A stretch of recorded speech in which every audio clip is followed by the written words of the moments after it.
श्रीमद् करुणा सागर महाराज की, कैवल धाम की, श्री अविचल दास जी महाराज की जय। सात केवल साहेब। हरिजन धन्य गाएगा तुम्हारा, सो मेरे तुम पाए उदिदारा। अब तुम हमसे कहो पथियारो, बिनु प्रतन निज धाम पहुँचारो।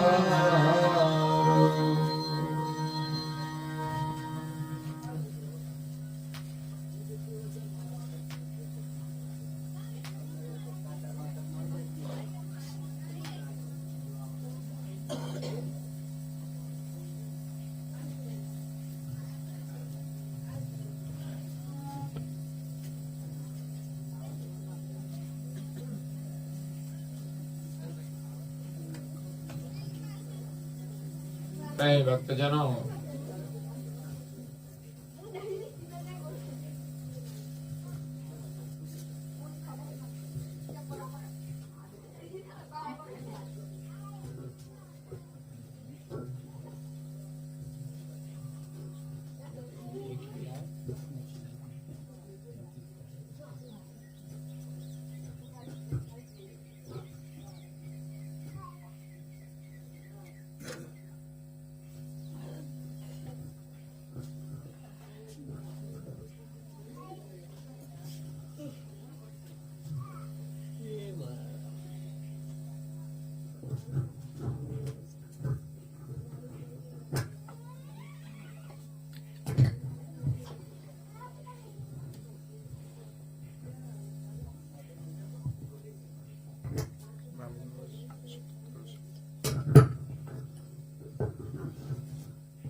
प्रिय भक्तजनों,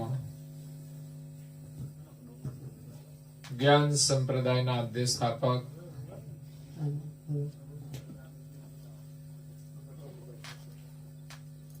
અનંત બ્રહ્માંડાધીશ વિશ્વ નિયંતા સૃષ્ટિના સર્જનહાર સતકૈવલ સાહેબના પરમ વિશેષ અંશ, અનંત અંશોના તારણહાર, પરમ મોક્ષના દાતા, મહાન સમર્થ, પરમ શ્રેષ્ઠ, પરમ વિભૂતિવાન, પરમ દયાળુ, પરમ કૃપાળુ, સર્વજ્ઞ દિવ્ય પરમ ગુરુ શ્રીમદ કરુણાસાગર મહારાજ જગતના જિજ્ઞાસુ અને મુમુક્ષુ અંશોને યથાર્થ જ્ઞાનનો ઉપદેશ આપતા સ્વરચિત અગાધ બૌદ્ધ ગ્રંથના 85મા અંગને વિશે પોતાના અવિગત સ્વરૂપની ઓળખાણ આપતા કહે છે કે અહો હરિજન ધન્ય ભાગ તુમારા, सो हमेरे तुम पाए हूं देदारा। अब तुम हमसे करो पतियारो, बिनु प्रयत्न निज धाम पहुंचारो।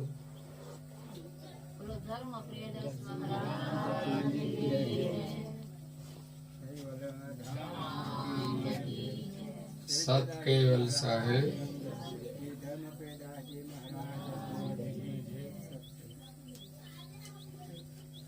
तो परम गुरु करुणासागर बापजी कहे छे कि हे हरिजनो, તમે બધા ભાગશાળી છો જેમને પરમ ગુરુના દર્શન થયા। આજે સદગત આત્મા રસિકભાઈની પાવન સ્મૃતિમાં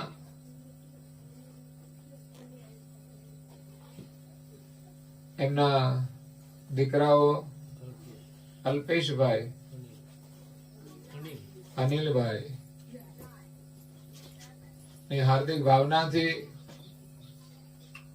આજે સત્સંગનું આયોજન કર્યું.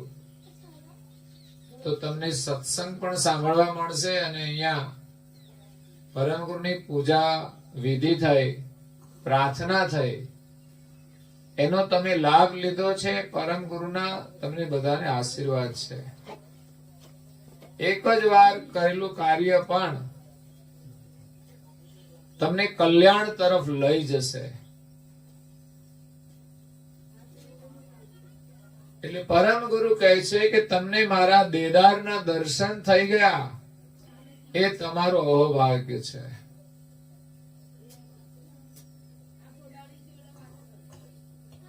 भाग्यवंत तुमसे नहीं जुग में लोक चतुर्दश माही तेही सर तुल मूल मापक में आवत नहीं कीनु काई.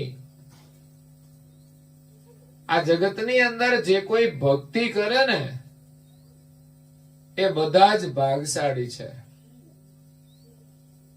કે તમારા જેવા કોઈ ભાગશાળી નથી કે જે કોઈ ગુરુના શરણમાં આવી ગયા છે.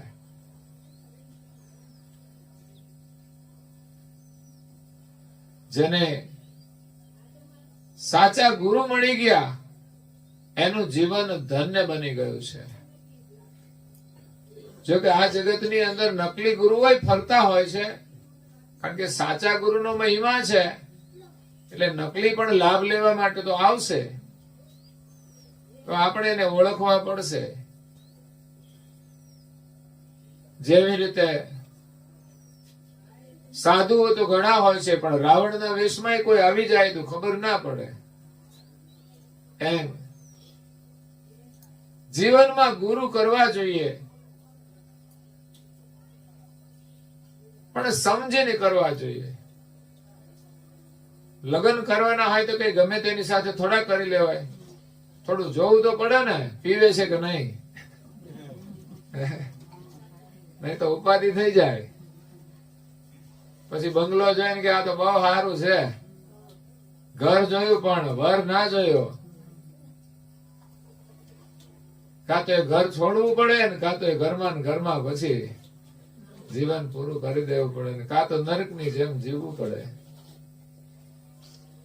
જીવનમાં ગુરુ કરવા જોઈએ. પાણી પીના છાન કે ઓર ગુરુ કરના જાન કે.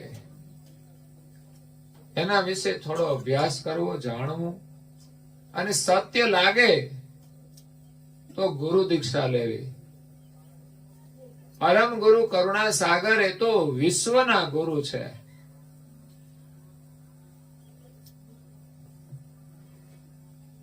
એમનું જ્ઞાન આપણે સાંભળીએ, એનો મહિમા જાણીએ તો પછી એમ થાય કે આવા ગુરુ તો ભાગશાળી હોય ને તો જ મળે છે. હમણાં આપણે ઉપાસના કરી, પ્રાર્થના કરી, એમાં પેલા આપણે મંગલા આરતી કરી, શણગાર આરતી કરી, ને પરમ ગુરુના દર્શન કર્યા, પછી સ્તુતિ કરી. સ્તુતિ કર્યા પછી આપણે પ્રકમમાં કરી.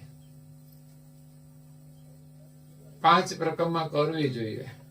દેવ દર્શને જઈએ તો 5 પ્રકમમાં કરવી જોઈએ. પ્રકમમાં કર્યા પછી પણ આપણે 2 હાથ જોડીને પ્રાર્થના કરીએ, 5 મિનિટ 10 મિનિટ જે સ્તુતિ હોય એના દ્વારા. પછી આવ્યો ગુરુ મહિમા. ભક્તિનો આધાર તો ગુરુનું શરણ છે. ગુરુ કૃપા વિના કોઈની પણ મુક્તિ થતી નથી. ચાહે ગમે તેટલો એ અભ્યાસ કરે, વેદો એને કંઠસ્થ થઈ જાય, સારી કથા કરે, પણ જ્યાં સુધી ગુરુ કૃપા ન થાય ત્યાં સુધી મુક્તિ થતી નથી. અને ગુરુના શરણમાં આપણે શરણાગતિ પ્રાપ્ત કરવાની છે. માત્ર ગુરુ કરવાથી જ કલ્યાણ નથી થતું. સ્કૂલમાં માત્ર એડમિશન લેવાથી કઈ પાસ ના થઈ જવાય, પણ ભણવા માટે જવું જોઈએ, ને ભણવા જઈએ તો પણ જે શિક્ષક હોય ને એમાં આપણને વિશ્વાસ હોવો જોઈએ. એ જે ભણાવે એમાં આપણે ધ્યાન રાખવું જોઈએ, અને જે લેસન આપે ને એ કરવું જોઈએ. ત્યારે આપણને જ્ઞાન મળે છે. એટલે માત્ર એક કથા સાંભળી લઈએ તો કામ પૂરું નહીં થઈ જાય. પણ આજે સદગત આત્મા નિમિત્તે આ સાંભળવાનું જેને પણ લાભ મળ્યો છે એ પણ એક મોટું પુણ્ય કાર્ય છે.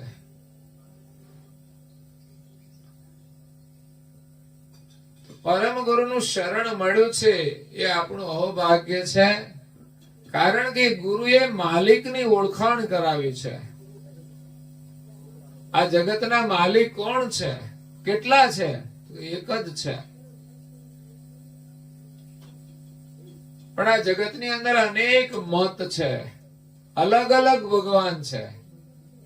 ભગવાન તો એક જ છે, માલિક એક છે, સર્જનહાર એક છે.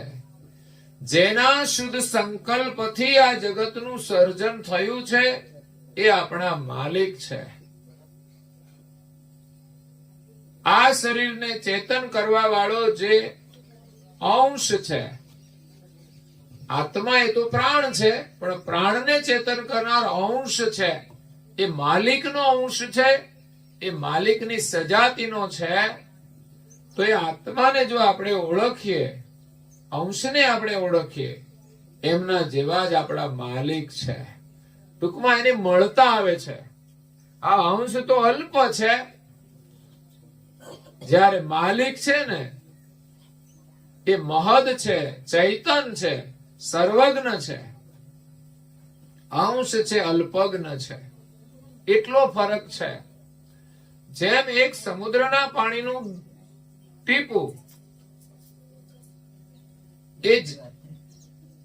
એ જળ છે, સમુદ્રના પાણીના જેવું જ છે, એમાં કોઈ ફરક નથી. એની લેબોરેટરી કરે ને એટલે એમાં H2O આવે, હાઇડ્રોજનના 2 અને ઓક્સિજનનો 1.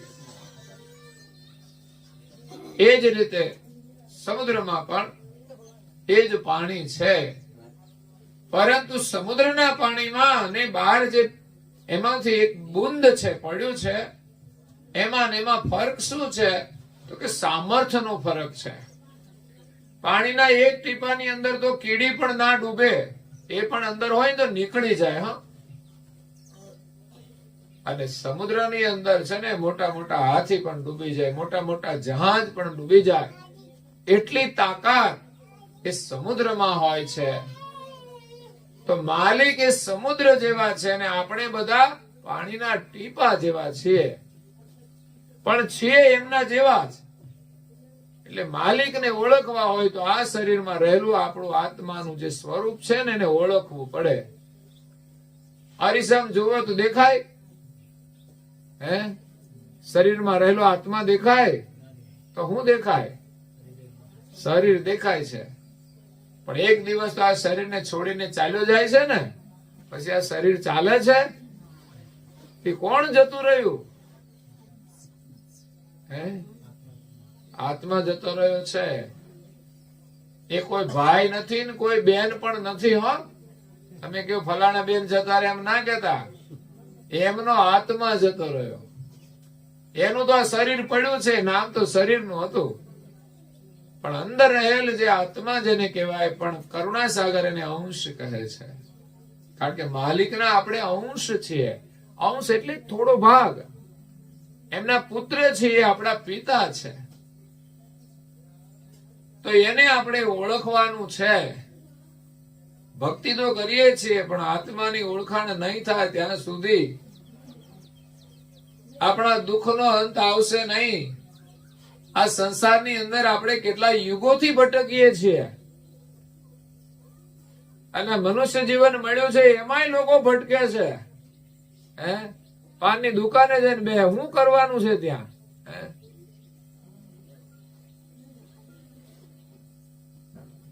એના કરતા હોનીની દુકાન જઈને બેહો તો કોક દી કઈક લાભ થશે.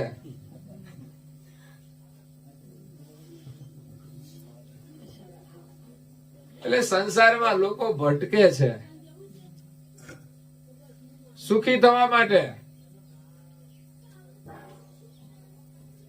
તો આપણે ભક્તિ કરવાની છે, દુઃખોમાંથી મુક્તિ મેળવવા માટે.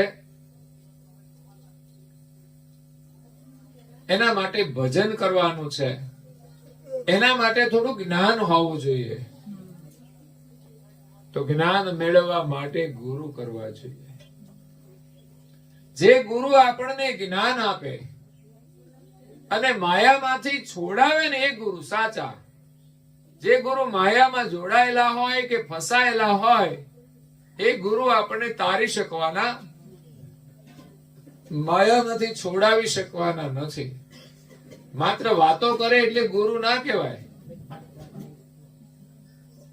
પણ જે માયામાંથી મુક્ત હોય એ આપણને છોડાવી શકે. એકવાર એક રાજા ભાગવત સત્સંગ સાંભળવા માટે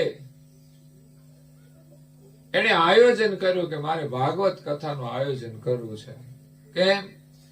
તો કે ભાગવતની કથા સાંભળીને પરીક્ષિત રાજાનો 7મા દિવસે મોક્ષ થયો, તો મારે પણ મોક્ષ મેળવવો છે, તો હું પણ ભાગવત કથાનું આયોજન કરું. તો એક સારા વક્તા હતા ભાગવતના, એમની કથાનું આયોજન કર્યું.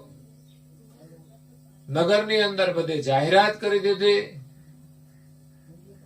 લોકો પણ સાંભળવા આવ્યા.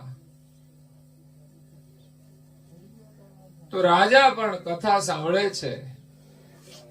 7 દિવસ પૂરા થયા પણ રાજાનો મોક્ષ ના થયો.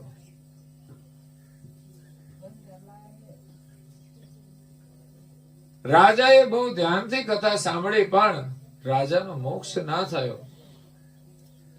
ત્યારે રાજાએ વક્તાને પ્રશ્ન કર્યો કે ભાગવત કથા સાંભળવાથી મોક્ષ થાય છે એવું મેં સાંભળ્યું છે, એટલા માટે મેં આ ભાગવત કથા શ્રવણ કરી, પણ મારો મોક્ષ તો ના થયો.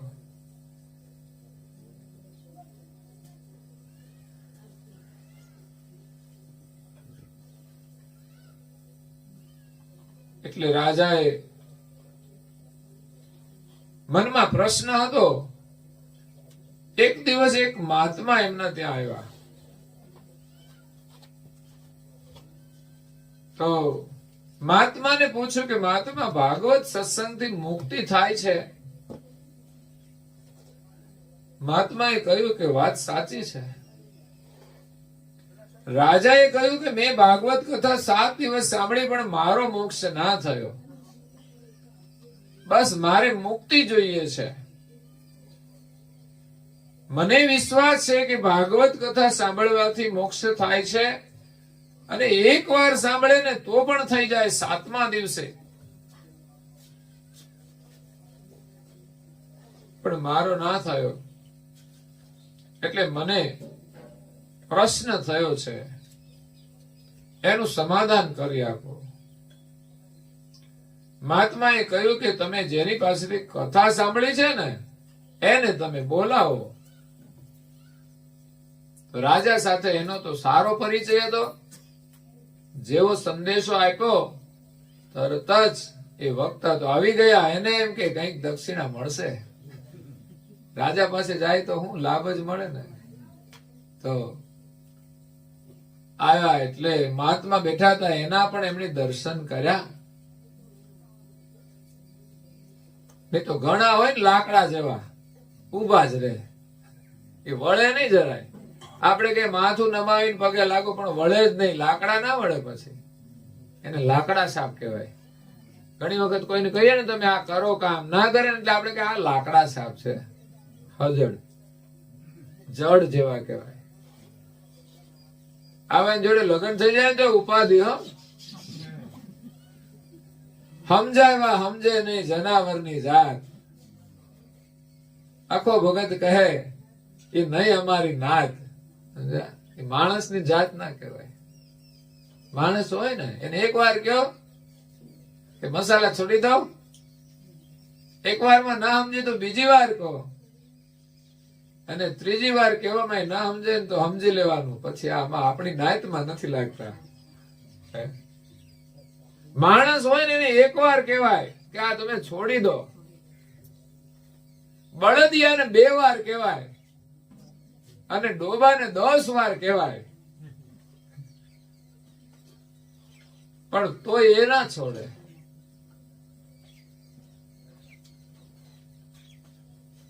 આપણે મનુષ્ય છીએ, જો સત્સંગ શ્રવણ કરીએ ને તો ખરેખર આપણા જીવનમાં પરિવર્તન આવશે. બીડીની ક્યાં જરૂરત છે?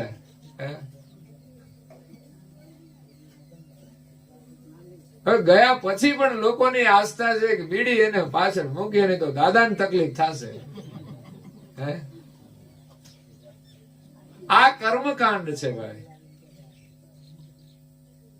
અહીં તમે મૂકો ને માંથી એકાદી પીધી હમણે તો પછી મૂકવાનો અર્થ શું? લોકો ખાટલો કાઢે છે આખો. તમે કાઢો છો કે નહીં મને ખબર નહીં, ખાલી બીડીથી ચલાવી લીધો હોય તો સારું કહેવાય. બાકી આખો ખાટલો મોકલવો પડે અહીંથી કે દાદા હુએ ક્યાં, એને નીચે તો ફાવતું નથી. અને પાછો એનો ખાટલો તો નહીં હો, પાછો બ્રાહ્મણ કે નવો જ ખાટલો જોઈએ, કારણ કે જૂના ખાટલાને વીજા જ નથી મળતા. એ જૂના ખાટલાને બ્રાહ્મણ કરે શું? એટલે નવું જોઈએ, ઠીક છે બધું, પણ મર્યા પછી પાછળથી તમે જે કઈ મોકલો એનો કોઈ અર્થ નથી. આ બ્રાહ્મણને તમારે દક્ષિણા આપવી હોય, એને વિધિ કરી હોય તો દક્ષિણા એમ જ આપી દેવી જોઈએ, એવું નહીં.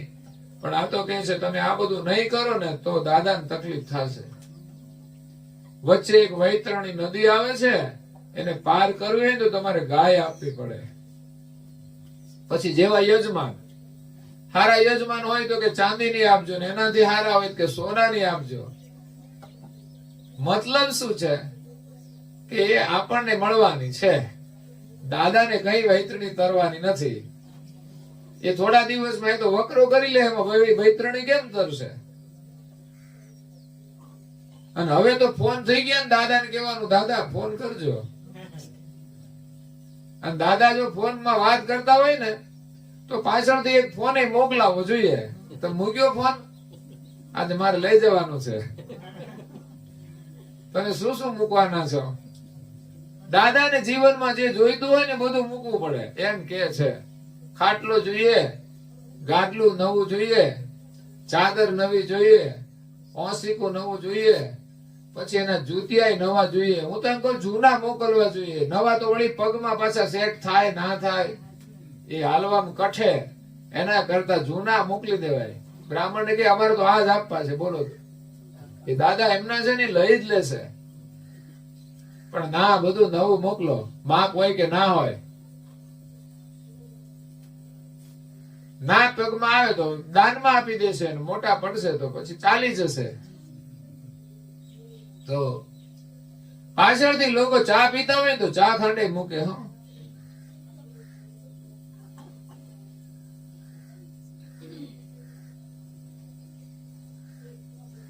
એક જગ્યાએ ખાટલો કાઢ્યો અને ખાટલો મૂક્યો, એના પર છત્રી પણ મૂકી હતી વરસાદની. લાઈટ મૂકે, ફાનસ મૂકતા હતા ને, હવે તો તમારે લાઈટ મૂકવી પડે, એલઈડી મૂકવી પડે.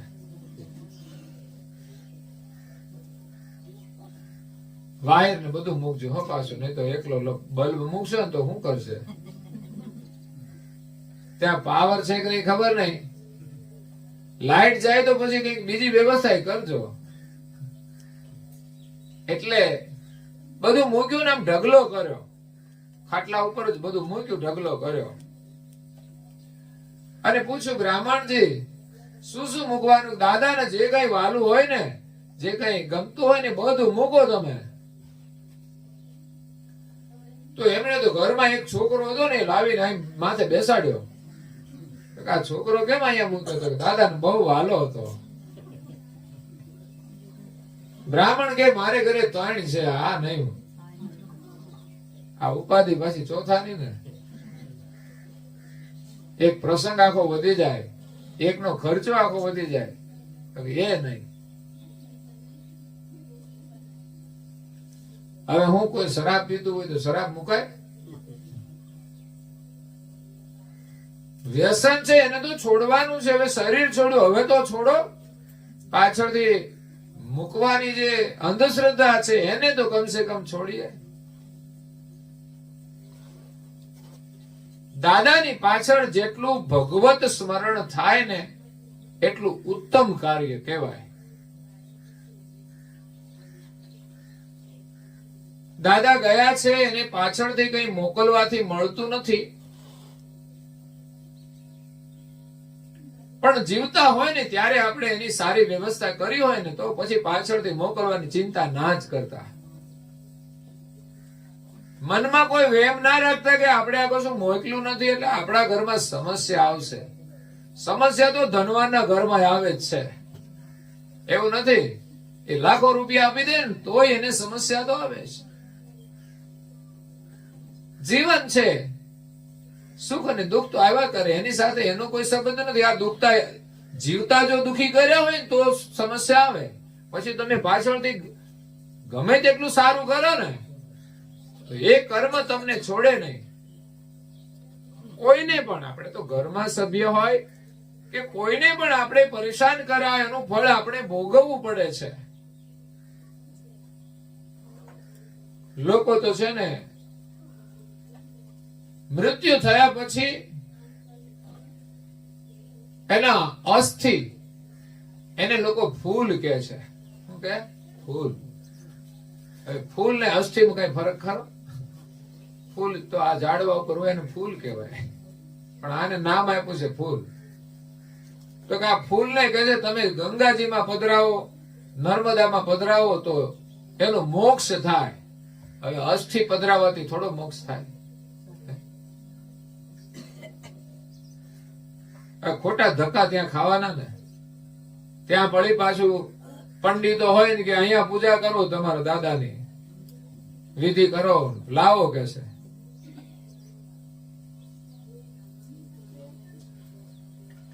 પાછળથી આપણે શ્રાદ્ધ કરીએ છીએ, અહીંથી આપણે જમવાનું બનાવીને અહીંયા ઘર ઉપર નાખીએ એટલે ભાદરવા મહિનામાં તો કાગડા આવે. એટલે આપણે એમ માનીએ છીએ કે આપણા પૂર્વજો કાગડા થયા છે. અને કાગડામાં તો એક વાર હોય, પછી પાછા ફરી એમાં જ આવતો હશે. દર વર્ષે આપણે તો શ્રાદ્ધ કરવાનું.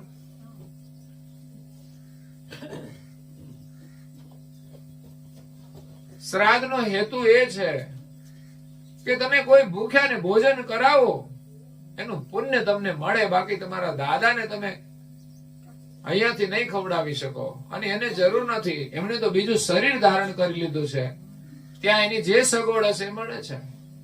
હા, એ તિથિ છે ને એ નિમિત્તે આપણે કંઈક કામ કરીએ પુણ્યનું, બસ એ હેતુ છે. આપણા જે વડીલો હોય એનો આપણા ઉપર ઉપકાર હોય છે, તો એના ઋણમાંથી છૂટવા માટે આપણે કઈ પુણ્યદાન કરીએ છીએ. એમાં ભૂખ્યાને ભોજન કરાવવું. આપણે ત્યાં નાની બાલિકાઓને પણ જમાડવામાં આવતી હોય છે કઈક વ્રતમાં, તો એની પાછળ પણ એ જ હેતુ છે કે કુંવારી બાલિકા હોય ને એને જમાડવાથી પુણ્ય મળે છે. આ પરણેલીને જમાડવાથી કેમ નહીં પુણ્ય મળતું હોય? હે, નાના બાળકોને જમાડવાથી પુણ્ય મળે, ખાઈને ખુશ થાય.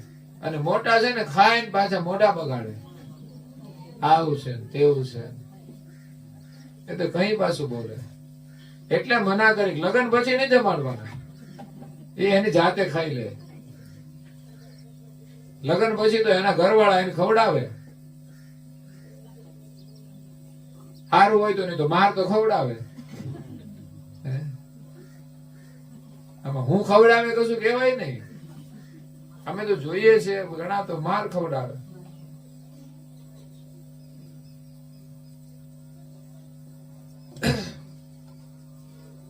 તો મરણ પાછળ આપણે ભજન સ્મરણ કરીએ, સત્સંગ શ્રવણ કરીએ,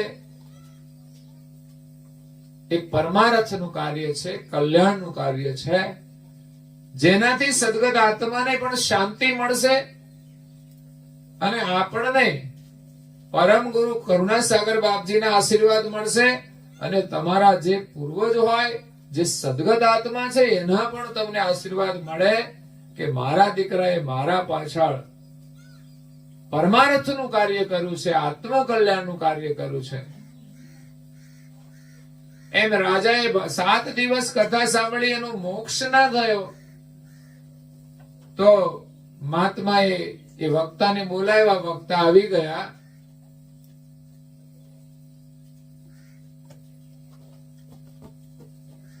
પછી મહાત્માએ કહ્યું કે રાજાજી, આ વક્તા છે ને, એનો તમારા મહેલ છે ને, એનો એક થાંભલો છે ને, ત્યાં બાંધી દો.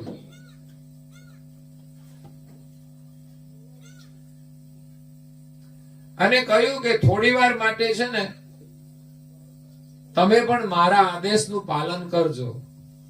તો કઈ વાંધો નહીં. પછી જે પ્રધાનજી હતા એને કહ્યું કે રાજાને છે ને તમે બીજા થાંભલે બાંધી દો.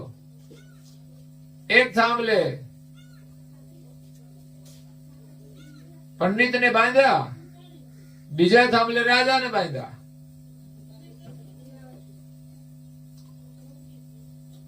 એના હાથ પણ બાંધી દીધા. પછી મહાત્માએ કહ્યું કે પંડિતજી, આ રાજાને તમે આ થાંભલેથી છોડાવો. તો પંડિતજી કહે, હું કેવી રીતે છોડાવું? હું તો બંધાયેલો છું. એટલે રાજાને બોધ આપવા માટે આ પ્રયોગ કર્યો. બાકી એમ જ વાત કરી દે તો પણ થઈ શકતી હતી,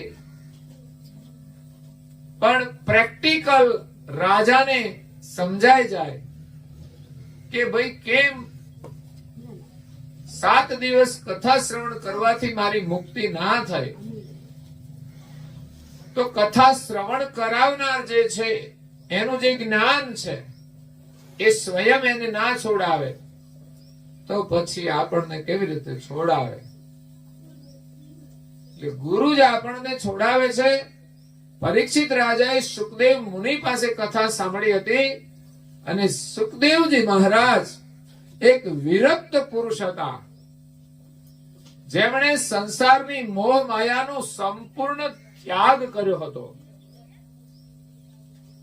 અને આપણે તો છે ને કથા કરો મસાલા ખાતા હોય. બોલો, પંડિતો હોય ને ઘણા કર્મકાંડની વિધિ કરે, પણ કર્મકાંડની વિધિ કરનાર જે બ્રાહ્મણ હોય ને, એ પણ શુદ્ધ આચાર વાળો હોવો જોઈએ.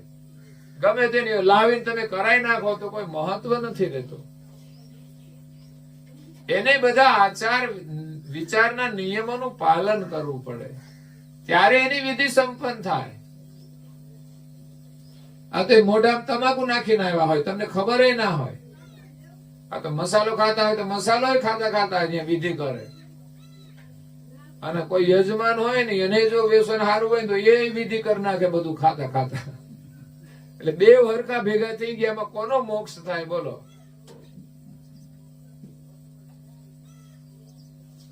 એટલે જીવનમાં ગુરુ કરવા જોઈએ. ગુરુની કૃપાથી મોક્ષ થાય છે. પાછળ માણસ કર્મકાંડ કરે છે, એનાથી જીવનું કલ્યાણ થતું નથી. કરનારને થોડો સંતોષ થાય કે મેં એની પાછળ કંઈ કર્યું છે.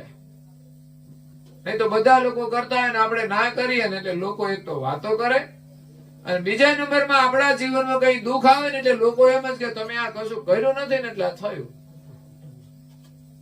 પણ તમે જે કઈ વિધિ કરો એ ન કરો તો દુઃખ આવે એવું નથી. દુઃખ તો તમારા જીવનમાં તમારા કર્મનું જે ફળ છે ને એ મળતું હોય છે. હા, ઘણા લોકો એમ કે છે કે તમને પિતૃઓ નડે છે, એટલે શું થાય તો કે નારાયણ બલિ કરો ને તો પિતૃઓ ના નડે. એટલે એમ કે એમની પાસે વિધિ કરાવો, એનું જે બજેટ હોય એનું કામ થઈ જાય. આપણું થયું કે નહીં ભગવાન જાણે.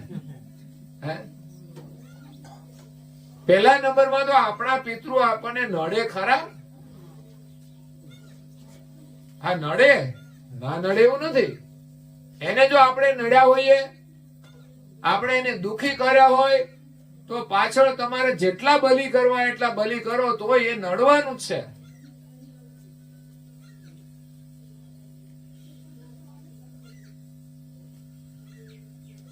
પરમ ગુરુના શરણમાં તમે આવી જશો ને પરમ ગુરુની ઉપાસના કરશો, પરમ ગુરુનો સત્સંગ કરાવશો, તમારા કોઈ પિતૃ તમને નડશે નહીં. પીડેન પિતૃ યક્ષ દાનવ દેવ, સાચો પરમ ગુરુ સાથે અહમ મેં. આ પાઠ આપણે કર્યો છે. પાઠ એટલા માટે કર્યો છે કે પરમ ગુરુ કેવા છે, એનો મહિમા શું છે, એ આપણને એમાંથી જાણવા મળે. પ્રારંભમાં તો આપણે પાઠ જ કરીએ છીએ, એના સંસ્કાર મળે છે, પણ જયારે પાઠ નિયમિત કરીએ તો એની સમજણ આપણામાં આવે છે અને એમના પ્રત્યે આપણો વિશ્વાસ થાય છે, તો એ આપણું કામ કરે છે. ગુરુ છીર છત્ર બિરાજે જેને, ગુરુને આપણા શિર ઉપર રાખવાના છે, આપણે એના સાનિધ્યમાં રહેવાનું છે. વરસાદ આવતો હોય ક્યારે આપણે ના પલળીએ, માથે છોતરી હોય તો ને, પણ એ છોતરી તમે બાજુમાં રાખો, આમ તમે એમ કે છોતરી તો છે પણ તોય હું તો ભીનો થઈ ગયો, પણ બાજુમાં રાખ તો ભીનો થઈ જાય ને. બહાર દૂર છત્રી રાખે તો થોડી આપણી રક્ષા કરે. એમ ગુરુના સાનિધ્યમાં રહેવું પડે.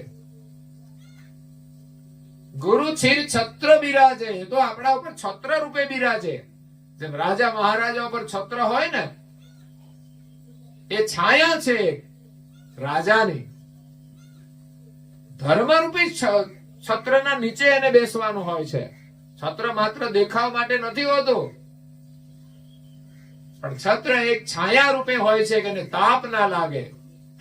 પણ ધર્મની છાયા હોય ને તો તાપ ના લાગે, નહીં તો છે ને ગમે એટલી વ્યવસ્થા કરો ને માણસ,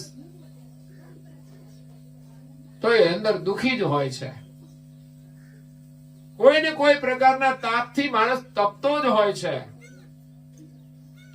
આ તાપમાંથી છૂટવું હોય, આદિ વ્યાધિ અને ઉપાધિ ત્રણ છે. આદિ એટલે ઇન્દ્રિયોની આસક્તિ છે ને, ઈચ્છા પ્રમાણે ન થાય એટલે માણસ દુખી.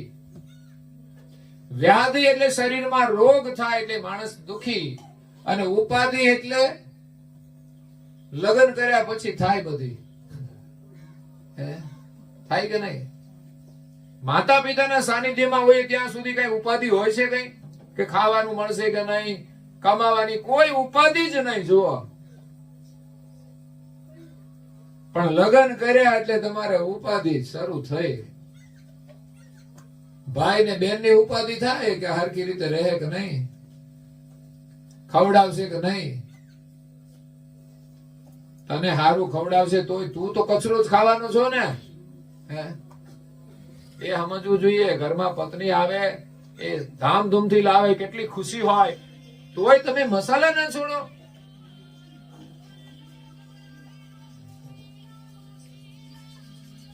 ઘરમાં માતા ભોજન બનાવીને ખવડાવે કેટલા પ્રેમથી, તો એનું તમને મૂલ્ય નથી કે ખાધા પછી તમને આમ સંતોષ નથી થતો, તે કચરો ખાવો પડે. અરે ઘરમાં કાલ સવારે દીકરી મોટી થાય ને એ તમને ભોજન કરાવે.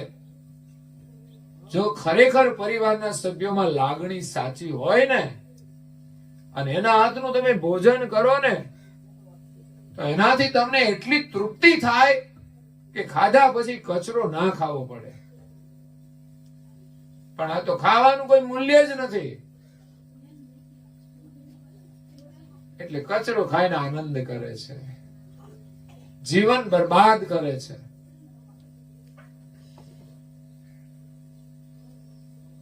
એટલે માનવ જીવન આપણને મળ્યું છે તો ગુરુના શરણમાં જવાનું છે. એની છાયા હશે ને તો આપણે દુખી નહીં થવું પડે. લગ્ન કર્યા પછી ઉપાધિ છે, એકલા હોય તો ચિંતા નથી, પણ ઘણા એકલા રહી જાય છે ને એ દુખી થાય છે, કેમ અમારું કઈ ઠેકાણું પડતું નથી. પણ જીવતા આવડે ને તો એકલા જીવવા જેવી મજા નથી, પણ જીવતા શીખવું પડે. નહીં તો લગ્ન કર્યા પછી ઉપાધિ તો છે જ. આ રોટલા ગળવા વાળા આવી જાય, પણ એને હાચવા અઘરા હોય છે હો. એ ખાલી રોટલા બનાવીને તમારી સેવા ના કરે, એને હાચવા અઘરા છે. એક ભાઈની પાસે, એક યજમાન પાસે એક ગધેડો હતો. એ ગધેડો છે ને હા હા જ કે, બીજું કઈ નહીં. એને કઈ પૂછે કઈ બોલે તો હા જ કે, કરે ને, એટલે હા જ બોલે. એટલે એના માલિક ખુશ થઈ જાય. ઘરમાં છે ને તમે કોઈને કહો ને કે આ કામ કરવાનું, તો હા, પણ ના પાડે ને તો તકલીફ થાય. બધું હા જ પાડે તો વાંધો નહીં. ગધેડાને કે ચાલો આપણે બહાર ગામ જવું છે વજન લઈને, તો હા તૈયાર. પણ એક દિવસ એક મુસાફર આવ્યો એમના ઘરે.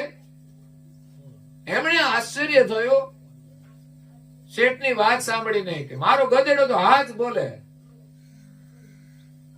પછી તો મુસાફર હતો ને, એને ગધેડાના કાનમાં કંઈ કીધું. ગધેડો કે ના.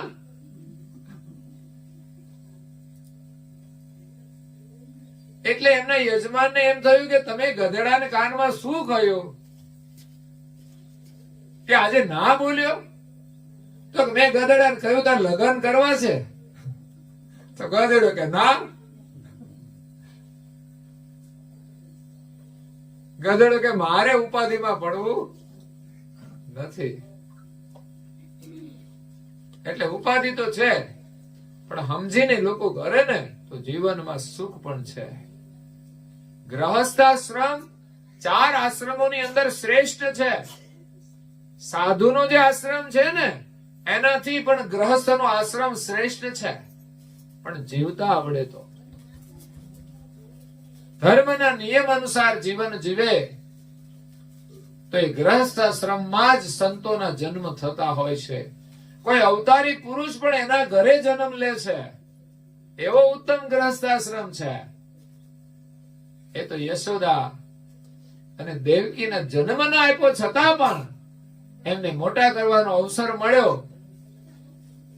જશોદાએ દેવકીએ જન્મ આપ્યો. એ ભાગ્યશાળી છે કે એમની કુખે શ્રી કૃષ્ણનો જન્મ થયો. અને યશોદા મૈયા ભાગ્યશાળી છે કે એનું લાલન પાલન કરીને મોટા કરવાનો અવસર મળ્યો. તો ગ્રહસ્થાશ્રમ એ ઉત્તમ આશ્રમ છે. તમે જુઓ સતી અનસોયા, જેમના સતના પ્રભાવથી આ બ્રહ્માંડના 3 દેવતાઓ બ્રહ્મા, વિષ્ણુ ને મહેશ એમને ત્યાં ભિક્ષા લેવા માટે જાય છે.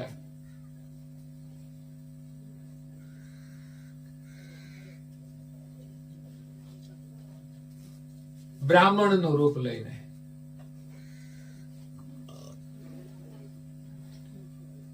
પણ માગણી એની અનુચિત હતી.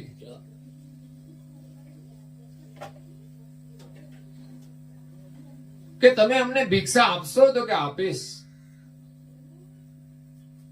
પણ માગણી એવી કરીને તો અનસોયા માતાને ધર્મ સંકટ આવી ગયું. એમણે કહ્યું નિર્વસ્ત્ર થઈને દીક્ષા આપો. આ તો બહુ કઠોર કામ હતું, અનુચિત કામ હતું.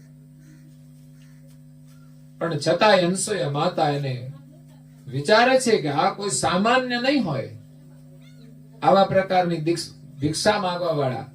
બાકી ભિખારીને તો ભિક્ષા સાથે મતલબ હોય, પણ આ કોઈ વિશેષ હશે કે મારી કસોટી કરવા માટે આવ્યા છે. તો સતી અનસૂયા હતો, સતી નારી હતી. એમને પાણીની અંજલિ છાટીને 3 બાળક થઈ ગયા. માતાએ એને સ્તનપાન કરાયું અને એના વચન અનુસાર દીક્ષા તો આપી, ભિક્ષા, અને કહ્યું કે તમે કોણ છો?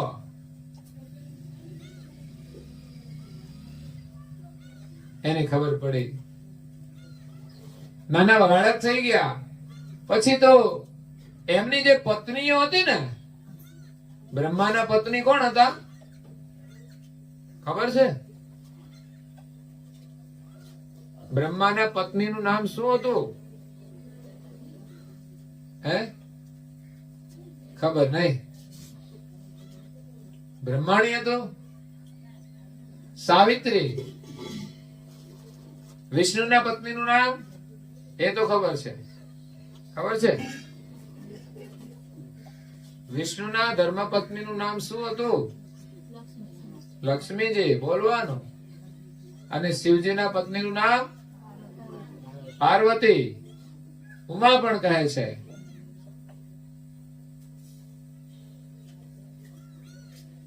તો ત્રણેયના પતિ ગયા અનસૂયાની કસોટી કરવા માટે, પણ એને તો બાળક બનાવી દીધા. 6 મહિના થયા ને પણ ઓલી પત્નીઓ હતી ને એ કે આ ત્રણે આપડા ક્યાં ગયા? દરેકે પોતાના ઘેરથી વિચાર કરો. વૈકુંઠની અંદર લક્ષ્મીજી ચિંતા કરે છે ને શોધવા નીકળ્યા. બ્રહ્મ સદન માંથી સાવિત્રી નીકળ્યા અને કૈલાસ માંથી પાર્વતી એમના પતિને શોધવા માટે નીકળે છે. અને ત્રણેય એક જગ્યાએ ભેગા થઈ જાય છે. કઈ બાજુ? તો અમારા પતિને શોધવા માટે. તો મારા પતિ ખોવાઈ ગયા છે. બોલો. પતિનું ધ્યાન રાખવું જોઈએ. હો, નહીં તો ક્યાંક ખોવાઈ જાય. એમાં અડધા તો ખોવાયેલા જ છે. આ મસાલામાં ખોવાઈ ગયા. તમે ધ્યાન ના રાખો તો ખોવાઈ જાય. પણ આ તો જો કે માતાના હાજરીમાં ખોવાઈ ગયા છે. એટલે આવા ખોવાયેલા હોય ને બીજામાં, એ પછી તમારું બહુ ધ્યાન ના રાખે. એટલે પહેલેથી જોઈ લેવાના. આ ખોવાયેલા નથી ને. માતા પિતાનું કયું ન કરે ને એને તમારે રાખવા નહીં. એવા પસંદ નહીં કરવાના. કારણ કે આજના છોકરા છે ને મા બાપનું કયું નથી કરતા. માતા પિતાની આજ્ઞા પાળે ને એ દીકરો પત્ની સાથેનો ધર્મ શું છે ને એ સમજી શકે. કારણ કે એના માતા પિતા હોય ને એ પણ ધર્મ પાળતા હોય ને, એના માતા પિતાના ધર્મમાંથી શીખવાનું છે કે આપણા પિતા આપણી માતા સાથે કેવો વ્યવહાર કરે છે. જો માતાનું અપમાન કરે ને પિતા, તો પિતા એ તમને ગમશે નહીં. એટલે દરેકે એકબીજાનો આદર કરવાનો છે.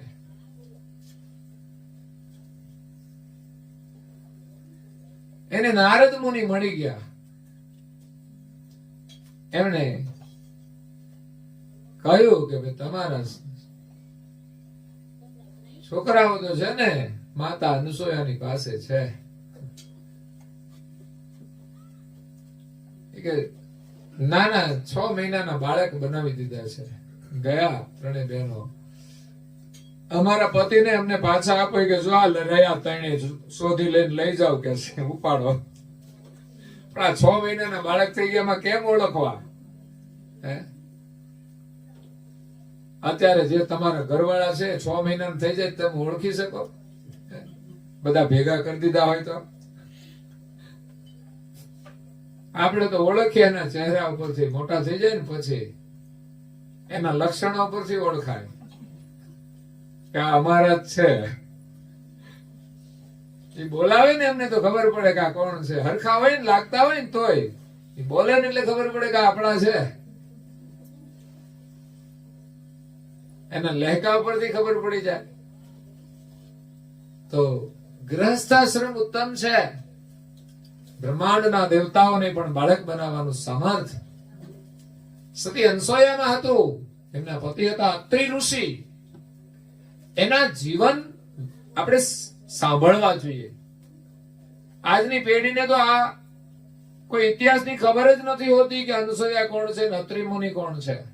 હે, અને આપણે કઈ સંભળાવતા નથી. આપણે ક્યાં ચિંતા કરીએ છીએ?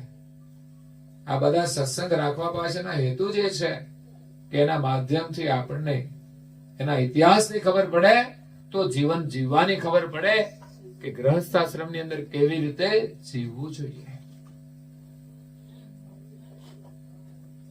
પણ આ તો મનની ઈચ્છા હોય એમ લોકો જીવે છે. મન ફાવે તેમ જીવે છે. મનનું ધાર્યું કરવા જાય છે પણ બધું ધાર્યું થતું નથી. હો, ત્યારે માણસ બહુ દુખી થાય છે. એટલે બહુ જ આપણે બધું ઈચ્છીએ એમ થાય એવો આગ્રહ નહીં રાખવો, દુરાગ્રહ નહીં રાખવો. સારું કરવાની ઈચ્છા રાખવી જોઈએ, પણ ઘણા તો પોતાની ઈચ્છા પ્રમાણે સારું હોય કે નહીં એ નથી જોતા. બસ હું કહું એમ થાય, જાણે પોતે રાજા હોય એમ. અને સારું હોય છતાં પણ ન થાય તો પણ ઈચ્છા નહીં છોડવી જોઈએ. ઘરમાં પરિવારના સભ્યો છે ને બધાએ મળીને સારું કામ કરવું જોઈએ, પણ એ નથી કરતા લોકો. ઘરમાં સેવા પૂજાનું કામ હોય ને તો ઘરમાં જે માજી હોય ને ઘરમાં કે કોઈ બેન હોય એ કરી નાખે એટલે ભાઈઓને ટેન્શન જ નહીં. બોલો, આપણે જઈએ એના ઘરમાં પૂછીએ કે સંધ્યા ઉપાસના થઈ ગઈ, આરતી થઈ ગઈ? તો આ થઈ ગઈ. કોણે કરી? તો આ બેન છે ને એમને કરી. તો તમારે શું કરવાનું છે? બીજા બધા ફરે ઘરમાં, એક વ્યક્તિ કરે. બધાને કરવું જોઈએ સારું કામ, બધાને આવડવું જોઈએ. આપણા કપાળમાં પણ હવારે ચંદન પૂજન કરી અને પછી તિલક પણ ધારણ કરવું જોઈએ. એ માનવતાના સંસ્કાર છે. પણ હવે તો આધુનિક સમય આવ્યો ને બધું શરમ આવે છે. અને અમારી બહેનોને તો મેસિંગ આવ્યું છે ને એટલે કે મેસિંગ વાળું જોઈએ. ઘરવાળા જોડે મેસિંગ રાખજો પાછા. ખાલી કપડાનું મેસિંગ કામ નહીં લાગે. મેસિંગમાં જોઈએ સારી વસ્તુ છે, પણ આ મેસિંગના શોખની અંદર, ફેશનના પ્રભાવમાં ઘરવાળા વાળા જોડે ભલે મેસિંગ બગડી જાય, પણ મારે તો મારી ઈચ્છા પ્રમાણે બધું જોઈએ.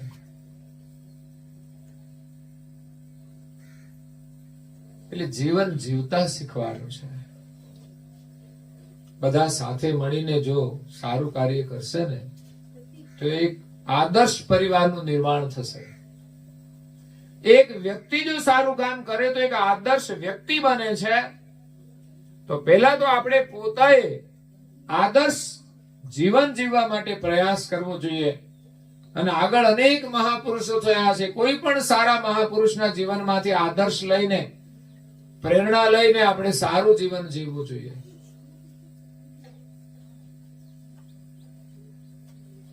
આપણા દેશના પ્રધાનમંત્રી કેટલી મહેનત કરે છે, એમાંથી એ પ્રેરણા આપણને મળે.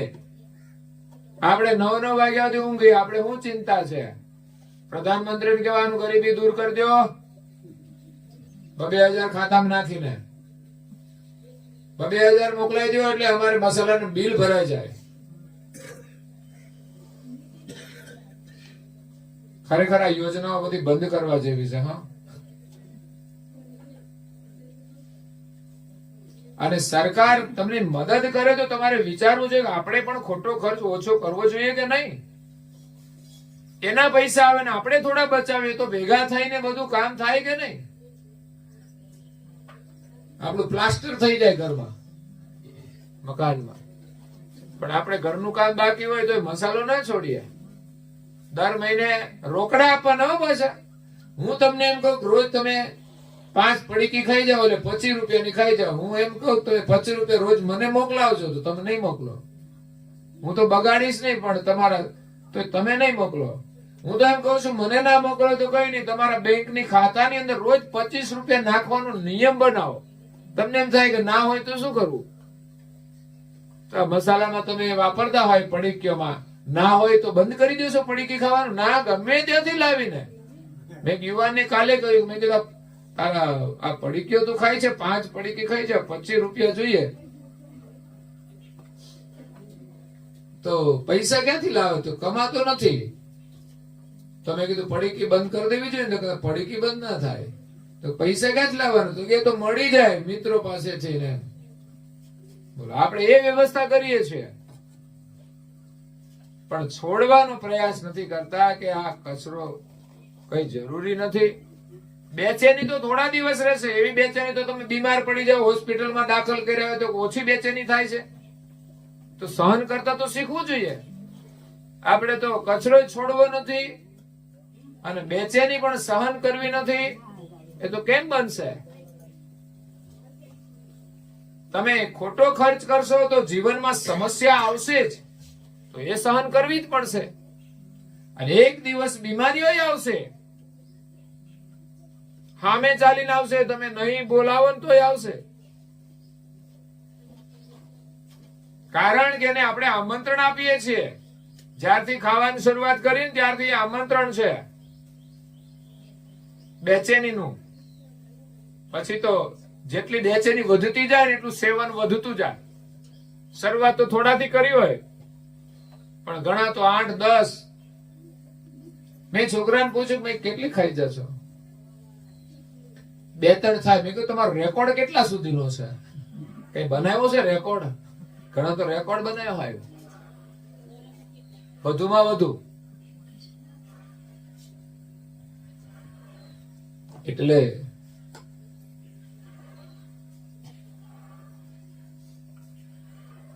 જીવનમાં ગુરુ કરવા જોઈએ. જ્ઞાન મળશે ને તો અજ્ઞાનતા દૂર થઈ જશે, અંધશ્રદ્ધા દૂર થઈ જશે. જેના શિર ઉપર ગુરુ હોય છે, એની છાયા હોય છે, તો એને કાળ પણ કશું કરી શકતો નથી. દમે કેમ કાળ. અને માયા છે ને એ પણ આપણને દુખી કરે છે. માયાનો જેટલો મોહ છે એટલા જ દુખી. ગુરુ મહારાજની કૃપા થાય તો માયાનો મોહ છૂટી જાય.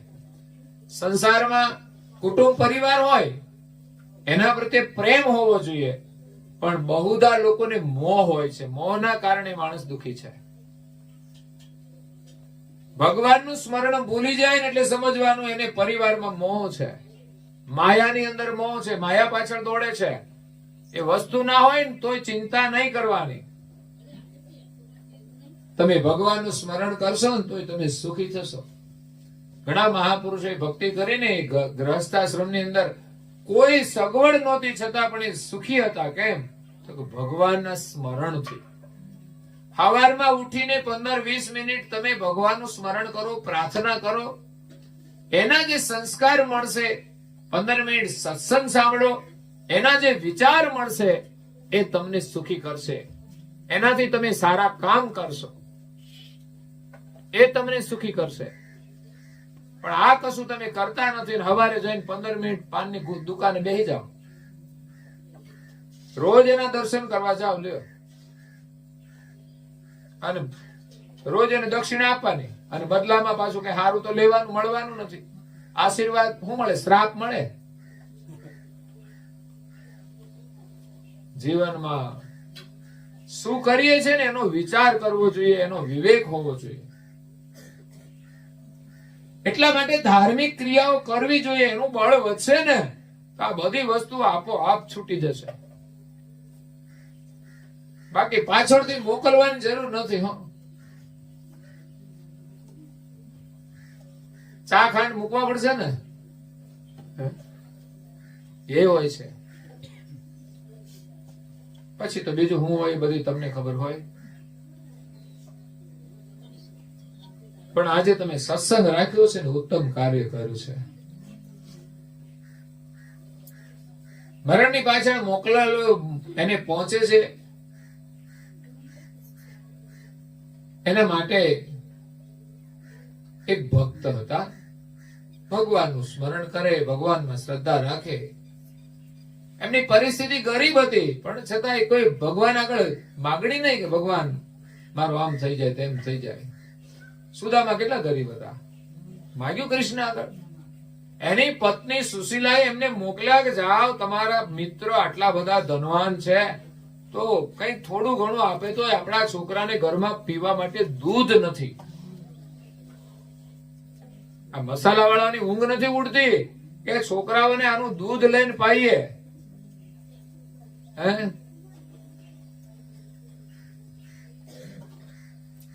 વ્યસનોનું જે સેવન થાય છે એ પૈસાનું, બાળકોને દૂધ પીવડાવો. પરિવારમાં તમે 25 રૂપિયાના ફળ લાવો ને આખું ઘર ખાઈને ખુશ થાય. આ વ્યસન વાળાને બદામ આપીએ ને તો બદામ નથી ખાતા, પણ કચરો ખાય છે. તો એ ભક્ત હતા, ભગવાનનું ભજન કરતા, એમના ધર્મ પત્ની પણ સેવા ભાવી હતા. ભગત ને 2 વીઘા જમીન હતી, એટલે એમાં એ ખાવાનું અનાજ વાવે એટલે 12 મહિનાનું અનાજ થઈ જાય, એટલે ઘઉં થઈ જાય, બાજરી થઈ જાય, એટલે આખું વર્ષ ચાલે. ને મોટા ભાગના ખેડૂતો હતા ને એ જે ખાવાનું અનાજ છે ને પોતાના ખેતરમાં જ વાવતા હતા. પણ હવે તો એ વાવેતર ગયું, તમાકુનું વાવેતર ચાલુ કર્યું. મેં કીધું આ તમે શું ધંધો કર્યો છે? તો કે ભાઈ આ બધા તમાકુ ખાય એની ચિંતા તો કરવી પડે ને, એ પછી એને મળે નહીં તો, એટલે બહુ મોટું ઉપકારનું કામ કરે છે. મેં કીધું એ નરકમાં જાય, તમે ક્યાં જાશો? તો અમે એની પાછળ. કે ધંધો સારો કર્યો છે તો શું થાય?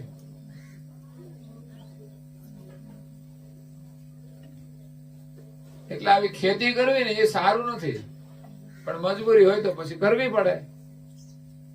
કારણ કે બીજો કોઈ પાક થાય નહીં. જો કે થતા હતા પણ લોકોએ તો પછી શરૂ કર્યું. હા, બીજે તમાકુ થાય છે ત્યાં પૈસા હારા આવે છે. આપણે તો મતલબ પૈસાથી છે, ગમે તે ધંધો કરીએ પૈસા આવવા જોઈએ.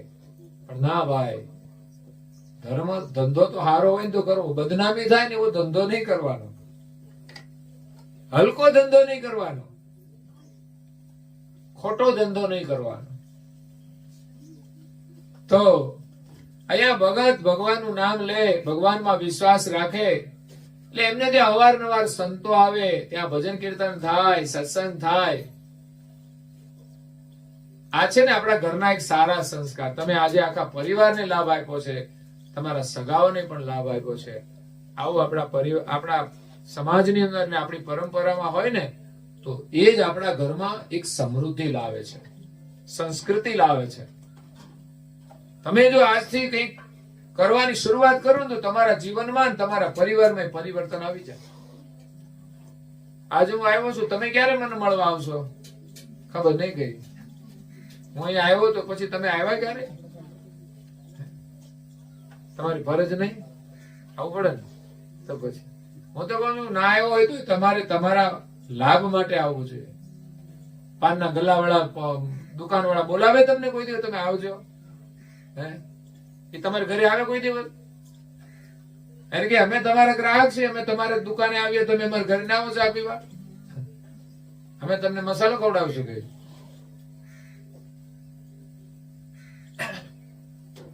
તો સંતો અવારનવાર આવે, ભજન કીર્તન થાય, 1-2 દિવસ રોકાય, આશીર્વાદ આપીને જાય. હવે પરિવારમાં એને બીજું કોઈ નહીં, ભગત ને. એમ કરતા કરતા એનો અંતકાળ નજીક આવી ગયો. ભગતે શરીર છોડી દીધું ભગવાનનું નામ લેતા લેતા, અને ભગવાનનું નામ લઈને જાય ને એની ચિંતા જ નહીં કરવાની પાછળ. એ ભગવાનના શરણમાં જાય છે અને ભગવાનની આજ્ઞા પ્રમાણે બીજું શરીર ધારણ કરે છે. કારણ કે સારા લોકો હોય ને એને ભગવાન મનુષ્ય શરીર આપે છે કે જાઓ તમે પાછા અને લોકોને ભક્તિનો માર્ગ બતાવો. દ્વાપર ને અંદર જે ભક્તો થયા ને કળિયુગમાં પાછા જન્મ લઈને આવે છે.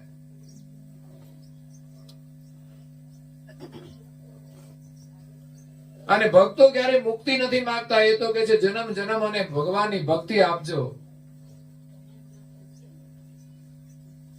એને એમાં જ આનંદ આવે છે. તો ભગત નું મૃત્યુ થયું અને ભગત ને એક ગાય હતી. કારણ કે પહેલાના લોકો ખેડૂતો એક ગાય કે ભેંસ રાખતા હતા, વધારે નહીં. તો હવે તો વ્યવસાય થયો, ડેરીઓ થઈ, એટલે બધા લોકો એક થી વધારે રાખે છે. નહીં તો ઘરમાં જોઈએ ને તો 1-2 પશુ હોય કે ઘરનું દૂધ હોય તો ખાવા પીવામાં ઉપયોગી થાય ને ચા પાણીમાં ચાલે. કારણ કે બીજા ત્યાં દૂધ લેવા જાય ને તો ચોખ્ખું ના મળે પાછું. આપણે તો એવો ધંધો કરીએ ને પાછું લોકો 10 લીટર નું 12 લીટર કરે, 15 લીટર કરે. આ તો છાશ નથી ને તો 20 લીટર થઈ જાય.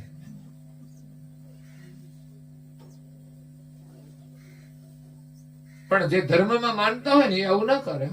એ કે આપણને પોસાય તો આપવાનું, નહીં તો કઈ નહીં. બાકી 10 લીટર દૂધ હોય કે 10 શેર દૂધ હોય, એમાં 1 શેર પાણી તો હમાઈ જાય ને. 1 શેર તો વધી જાય કમસે કમ. પણ એનો લાભ નહીં થાય તો તમારા મસાલા ખાવાના બિલમાં જ જવાના. લાભ તો થવાનો જ નથી. ખોટા માર્ગે ચાલ્યા જવાના. પાણીના પૈસા પાણીમાં, એ કહેવત છે. એક બેન હતી ને, એ દૂધ આપવા માટે સામે ગામ જાય. પોતાના ગામમાં કે દૂધ આપવાનું ને એટલે સામે ગામ જાય. એટલે જાય ને ત્યારે 1 ગ્લાસ પાણી નાખી દે અંદર. પછી રિટર્નમાં આવે, વચ્ચે નદીમાં ચોમાસામાં પાણી આવેલું થોડું. તો એક દિવસ એ નદીની અંદર કઈ હાથ ધોતી વાંકા વળીને તો એના જે પૈસા હતા ને પાણીમાં પડી ગયા. એટલે જે પાણીમાંથી આવ્યા હતા ને બધા પાણીમાં ગયા. એમ બીજી રીતે પણ આપણે જે કઈ ખોટા લાવીએ ને એ પછી ખોટા માર્ગે જતા રહે, ગમે ત્યારે જતા રહેશે. અને ખોટા માર્ગેથી આવ્યા હોય ને આપણી મતિ પણ ભ્રષ્ટ કરી દે. એટલે આપણા છોકરાની પણ મતિ ભ્રષ્ટ કરીને ત્યારે છોકરો ખોટા માર્ગે વાપરે ને, અને ત્યારે ઘરમાંથી વિદાય લે. આપણને હોય કે આપણે પૈસા વાળા પણ રહેશે નહીં. અને નીતિથી તમે કામ કરો ને એ જ પૈસા તમારા ઘરમાં સુખ શાંતિ અને સમૃદ્ધિ લાવે છે. એ દીકરો જન્મે ને, એ સંસ્કારી દીકરો જન્મે, આગળ જઈને ભણીને આગળ જાય અને તમારા ઘરની ગરીબીને દૂર કરી દે. બાકી તમે પ્રપંચ કરીને ગરીબીને દૂર નહીં કરી શકો. 2 પૈસા વધારે મળ્યા તો ખોટા માર્ગે વાપરી નાખવાના. આપણે કરકસર કરવી જોઈએ, ગણિત રાખવું જોઈએ કે ખોટો 1 રૂપિયો ના ખર્ચાવો જોઈએ. એને કરકસર કહેવાય. પણ કંજુસાઈ નહીં કરવાની. કરકસર કરવાની, કંજુસાઈ નહીં. જરૂર હોય ત્યાં ના વાપરે, ના જરૂર હોય ત્યાં વાપરે માણસ. કંજૂસ હોય ઘણા. મક્ખી ચૂસ કહેવાય. મક્ખી ચૂસ કેમ પડે ના? તો કે ઘીમાં માખી પડી હોય તો નીચોવી લે. ઘી જવું ના જોઈએ. માખીનો મળ ભલે નીકળી જાય, ઘીમાં આવી જાય. દબાવે તો શું થાય?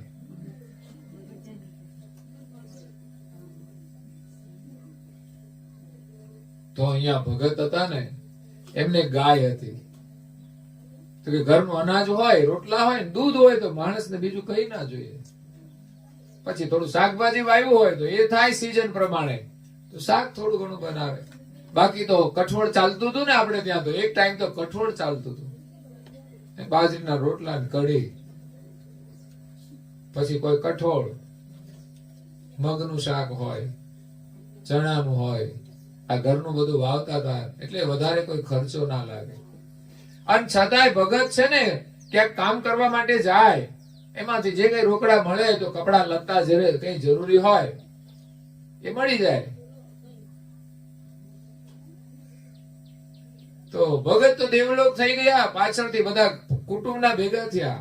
આ બેનને તો જ્ઞાન હતું ને, સંતો મળતા એટલે સત્સંગથી જ્ઞાન મળ્યું. એટલે એને તો એમ હતું કે પાછળથી આ કઈ કરવાની જરૂર નહીં. બસ સંતો આવશે તો વળી આપણે કઈ સત્સંગ કરીશું, બધાને બોલાવીશું અને જમાડીશું. પણ ગામના કુટુંબના ભેગા થયા, ના તો આપણે કરવું જ પડે. આ તો આપણા બાપ દાદાથી ચાલ્યું આવે છે ને, એટલે ખાટલો તો કાઢવો જ પડે. પણ કે છે ઘરમાં કશું નથી, શાનું કરીશું? તો દેવું કરીને પણ કરો. આપણે તો એવી અંધશ્રદ્ધા હોય છે ને કે ના હોય તો કરો. હું તો કહું તમારા ઘરમાં ના હોય ને તો કઈ કરવાની જરૂર નહીં. પણ એનો મતલબ એવો કે ના હોય તો પછી મસાલા બંધ કરવા પડે. ના હોય તો એ બધું થાય તો પછી ધર્મ કાર્ય પણ કરવું જોઈએ. એટલે દેવું કરીને પણ એ કામ એમની પાસે કરાયું. એમણે કહ્યું કે ભાઈ તમારી જમીન છે ને એ વેચી દો, એમાંથી આ ક્રિયા કર્મ કરાવી દો. બેનની ઈચ્છા નહોતી છતાં પણ ગામના લોકોએ, કુટુંબના લોકોએ આ બધું કરાવ્યું. ન કરે તો પાછા વાતો તો કરે જ. આ આપણા હગા, પાછળથી વાતો કરનારા હગા. હગા કેવા છે ને એને ઓળખવાના. દગા ના આપે ને તો હગા, નહીં તો પછી બે પગા, 4 પગા કહેવાય. પછી તો એ બધું એમનું ખાલી થઈ ગયું. હવે કઈ રહ્યું નહીં. બેન ને તો મજૂરી જ કરવાની. થોડા દિવસ પછી સંતો આવ્યા અને બહેનનો જે પહેરવેશ હતો ને બદલાઈ ગયો. વિધવા થઈ જાય ને એટલે પછી અત્યારે તો એવું કઈ રહ્યું નથી. અત્યારે તો વિધવા થઈ જાય તો પાછા પરણી જાય.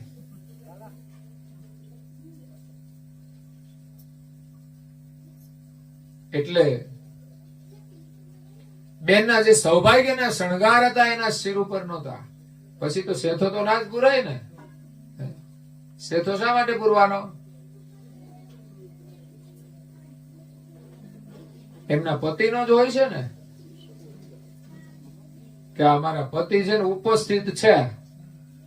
ખોવાઈ જાય તો પાછું કાઢી નાખવાનો. પતિના રૂપમાં હોય ને તો કરવાનો, નહીં તો પછી કોઈ મતલબ નથી કરવાનો.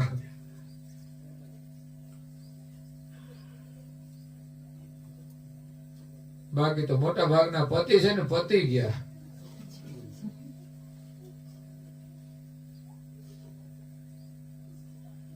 પતિ એટલે સ્વામી હતા. અને સ્વામીની ફરજ હોય છે કે એમના ધર્મપત્નીનો ખ્યાલ રાખવાની, આદેશ જ આપવાની નહીં. સ્વામી એને કહેવાય પત્નીને કોઈ તકલીફ ના પડે. પણ આ તો એટલું તકલીફ આપતા હોય છે ને વધારાની. એને જે થાય એ દૂર કરવાની વાતો બાજુ રહે, ઉલટાની આ તકલીફ આપતા હોય છે.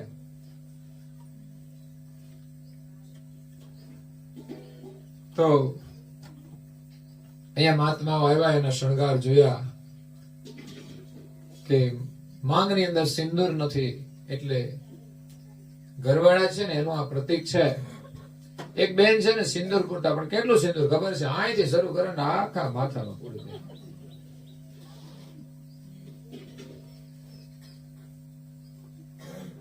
પછી એક દિવસ છે ને મળ્યા, બધા જોવે રોજે આના કપાળમાં તો સિંદૂર બહુ છે, ઘરવાળા પ્રત્યે બહુ લાગણી લાગે છે. એક દિવસ જોયા તો થોડું એવું અહીં કરેલું આગળ. એટલે એની પછી બેનપણીઓ હોય ને તો પૂછે ને પાછા કે બેન આજે કેમ તમે આટલો જ સિંદૂર પૂર્યો છે? તો તમારા ઘરવાળા બીમાર છે ને, તમારા ભાઈ બીમાર છે ને.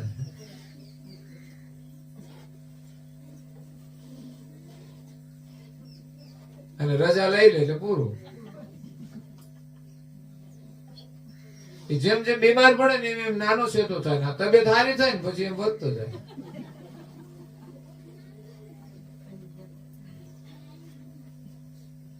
સિંદૂર છે એ પતિના અસ્તિત્વનું પ્રતીક છે. એ બહેનો એમાં શ્રદ્ધા રાખે ને કરે ને તો એની એક શક્તિ હોય છે એનું રક્ષા કરવાની. સાવિત્રી તો એના પતિને યમરાજના હાથમાંથી છોડાવી દીધો હતો. એ તાકાત બહેનોની ભક્તિમાં છે. એટલે સિંદૂર એ શૃંગાર છે, સંસ્કાર છે.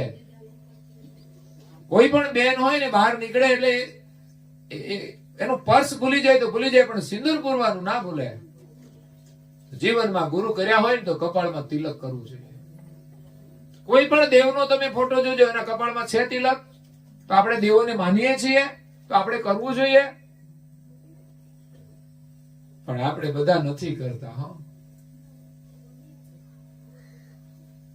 શાસ્ત્ર પ્રમાણે આપણે નથી કરતા. તો જેમ સાંસારિક શૃંગાર છે એવી જ રીતે ધર્મના પણ આ શૃંગાર છે. ગળામાં કંઠી રાખવી જોઈએ. લગ્ન થયેલા બહેનોને મંગળસૂત્ર હોય છે, જે લગ્ન ગ્રંથિથી જોડાયા ને મંગલ સૂત્ર છે. એ જોડાણનું સૂત્ર છે. એ હંમેશા જોડાયેલું રહે એના પ્રતીક રૂપે આ મંગલ સૂત્ર છે.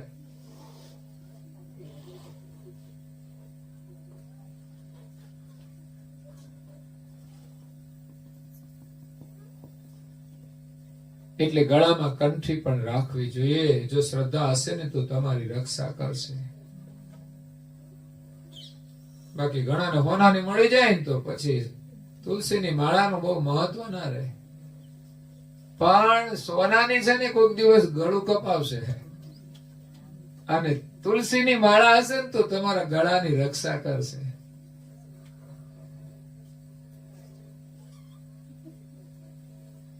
આવા સંતો એનો આદર કર્યો, પછી બધી પૂછપરછ કરી, એના દુઃખની આખી કહાની એમણે સાંભળી.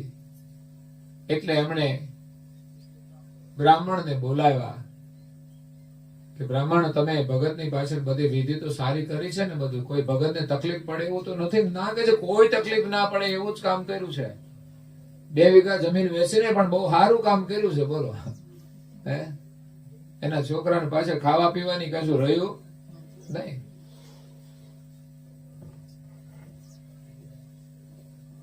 ભગતને એક છોકરો હતો પરિવારમાં. એટલે માજી છે ને બેને છોકરાને મોકલ્યો, જા બેટા બ્રાહ્મણને બોલાવતા આવો. બ્રાહ્મણ તો છોકરો બોલાવવા ગયા ને, એને એમ થયું કે હજુ કઈક આપશે આપણને. બોલાવ્યા છે તો યજમાને સામેથી બોલાવે એટલે કઈક હશે કામ. તો આવ્યા બ્રાહ્મણ, સંતને જોઈને પ્રણામ કર્યા. સંત સાથે ચર્ચા થઈ કે બધું વિધિ તો સરખી કરી છે ને બરાબર, કોઈ તકલીફ પડે એવું ના, કશું જ બાકી નથી રાખ્યું. સરસ મજાનો ખાટલો કાઢ્યો છે, ગાડલું હોસીકું બધી વસ્તુ આપી છે બેને, એટલે એને કોઈ તકલીફ નહીં પડે. અને વૈતરણી કરવાની હતી ને તો ધાતુની ગાય નહીં, એને તો જીવતી આપી દીધી. બોલો, એટલે ઓલું દૂધ હતું ને છોકરા માટે એ રહ્યું નહીં. એટલે બેન તો દુખી થઈ ગયા. ભગત ગયા એટલે દુખી, જમીન ગઈ એ દુખી, એક ગાય હતી છોકરાને દૂધ પીવા એ ના રહી, મજૂરી કરે ને લુખા સુખા રોટલા ખાય છે. પણ સંતે વાત સાંભળીને એને ઘણું દુઃખ થયું. પછી તો સંત મહાત્મા ગયા, થોડા સમય વિચરણ કરીને પાછા આવ્યા. ફરી પાછા બ્રાહ્મણને બોલાવ્યા. બ્રાહ્મણ, હું તો સ્વર્ગમાં ગયો તો, ત્યાં ભગત મળ્યા મને, પણ હવે એને છે ને પેટની અંદર કરમિયા પડ્યા છે. દૂધ બહુ પીવે છે ને, એટલે ગાયનું દૂધ પીવે છે ને, કારણ કે બ્રાહ્મણ પીવે એટલે પહોંચે ક્યાં? ભગત ને. એટલે પેટમાં કરમિયા પડ્યા છે. તો હવે એને પેટમાં બહુ જ દુખે છે, એનો ઈલાજ તો આપણે અહીંથી કરવો પડશે. એટલે આપણે છે ને 2 સળિયા લાવો અને અહીંયા ગરમ કરવા મૂકો, ચૂલો સળગાવીને, અને આપણે છે ને નાભીની બાજુમાં ડામ લેવો પડશે આપણે. બ્રાહ્મણ તો ગભરાઈ ગયો. તો કે ના ના, એ કે અહીં ડામ લઈએ ને ત્યાં કઈ થોડું સારું થાય. તો પછી અહીંયા તમને બધું આપીએ ને ત્યાં થોડું મળે. હવે તમારે ડામ લેવા છે કે પછી બધી વસ્તુ જે તમે લઈ ગયા ને પાછી આપવી છે? તો કે બધું લઈ જાઓ, પણ મારે ડામ લેવા નથી. સીધી વાત છે ને, જે ગાયનું દૂધ છે ને એ તો બ્રાહ્મણ લે છે. એટલે અહીંથી જે આપ્યું એ જો દાદાને પહોંચતું હોય તો પછી દૂધે દાદા જ લેતા હશે ને, ભગત લેતા હશે તો તકલીફ એને જ થાય ને. તો દવા તો પછી બ્રાહ્મણને જ પીવી પડે ને. ત્યાં સારું કરવાનું, અહીંથી મોકલેલું જો ત્યાં સારું થતું હોય. હા, સારું થાય છે ઘણું બધું. આપણે અહીંયા સારું કામ કરીએ, સદભાવનાથી પુણ્યદાન કરીએ, કોઈ ગરીબોની મદદ કરીએ, અને ખોટું કામ છોડીએ ને એ સારું કામ છે. હા, બાજુ તમે એમ કહો કે આજે મારા દાદાની તિથિ છે, આજથી હું મસાલો છોડી દઉં, તે સારું કામ કર્યું તમે, તો તમારું સારું થશે કે નહીં થાય? લ્યો તો. અને દાદા એનાથી ખુશ થાય. તમે જીવ અહીંયા હાજર હોય તમે છોડો ને કઈ નિયમ, તોય માતા પિતા ખુશ થાય. પણ હવે તો છોકરા કે મા બાપે છોડવું પડે એવું છે, સમજ્યા? પણ બાપા છોડે એવા નથી. શરીર ભલે છૂટી જાય પણ માયા ના છૂટે. એટલે આ ભયંકર માયા છે. એટલે જીવતા છે ને સેવા કરી લેજો, પછી એના અસ્થિ પધરાવવાની જરૂર નથી. એના અંતિમ સંસ્કાર થઈ ગયા, એ સ્મશાનમાં જ રે બધું. અસ્થિ એના બધા તમે ભેગા કરીને લઈ જાઓ છો, કેટલા લઈ જાઓ? જેટલા હોય એટલા બધા ભેગા કરો. હવે પછી એની રાખ પણ કામમાં લાગતી. પ્રાણી પશુ છે ને મૃત્યુ પામે ને તો એની રાખ કામ લાગે, પણ માણસની રાખનો કોઈ ઉપયોગ ના કરે. એટલે એ અસ્થિ જ્યાં હોય ને ત્યાં વિસર્જન થઈ જાય કુદરતના નિયમ પ્રમાણે. તમે એનો ઉપયોગ, એને પાછળ જે કઈ સારું કરવું હોય એ સમજી વિચારીને સારું કામ કરો. કોઈ ભૂખ્યો હોય એને તમે ભોજન કરાવો, જરૂરિયાતમંદ કોઈની બાજુમાં બીમાર હોય ને તો એને તમે મદદ કરો, સેવા કરો, તો એનું ફળ તમને પ્રત્યક્ષ મળશે જ. પણ આ જે કર્મકાંડ કર્યા પછી તમને એનું ફળ મળશે ની કોઈ ખબર નથી, એનું કોઈ પ્રમાણ નથી. એટલે તમે આજે બહુ સારું કામ કર્યું છે. અહો હરિજન ધન ભાગ તુમારા, સો હમેરે તુમ પાએ હું દેદારા. આજે પરમ ગુરુના દર્શનનો બધાને લાભ મળ્યો, પરિવારને. એટલે ભાગશાળી છે. જીવનમાં જે કોઈ ભક્તિ કરે છે ને એ ભાગશાળી છે. પણ માત્ર છે ને ચાલો સામાન્ય ભક્તિ નહીં, ચીલા ચાલુ ભક્તિ નહીં કે ભાઈ કડવા ચોથ આપણે હવે આવી બધી પિક્ચરોમાંથી, સિરિયલોમાંથી તો આપણે ચાલુ કરી હતી નહીં, પણ ચાલુ કરી. સારું છે ઘરવાળા માટે, જેટલું સારું કરો એટલું સારું. પણ કોઈને કડવા ચોથ કર્યા પછી ઘરવાળામાં કઈ ફેર પડ્યો? એ ઘરવાળાને સમજ નથી પડતી કે મારા માટે કેટલી બધી તપસ્યા, આખો દિવસ ભૂખી રહે છે, તો હું કમસે કમ આખો દિવસ મસાલો તો છોડું કમસે કમ. પણ એ નહીં છોડે. તમે અભ્યાસ કરી લેજો. તમને એના પ્રત્યે લાગણી છે, એને તમારા પ્રત્યે લાગણી છે ખરી. એ તમારા માટે એક વ્રત કરે છે. તમે કેટલાય વ્રત કરો છો, લગ્ન થતા પહેલાથી શરૂઆત કરો.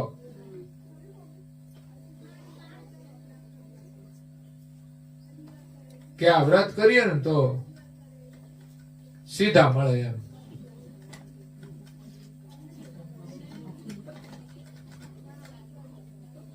પણ આવે ત્યાં દર્શન આપે.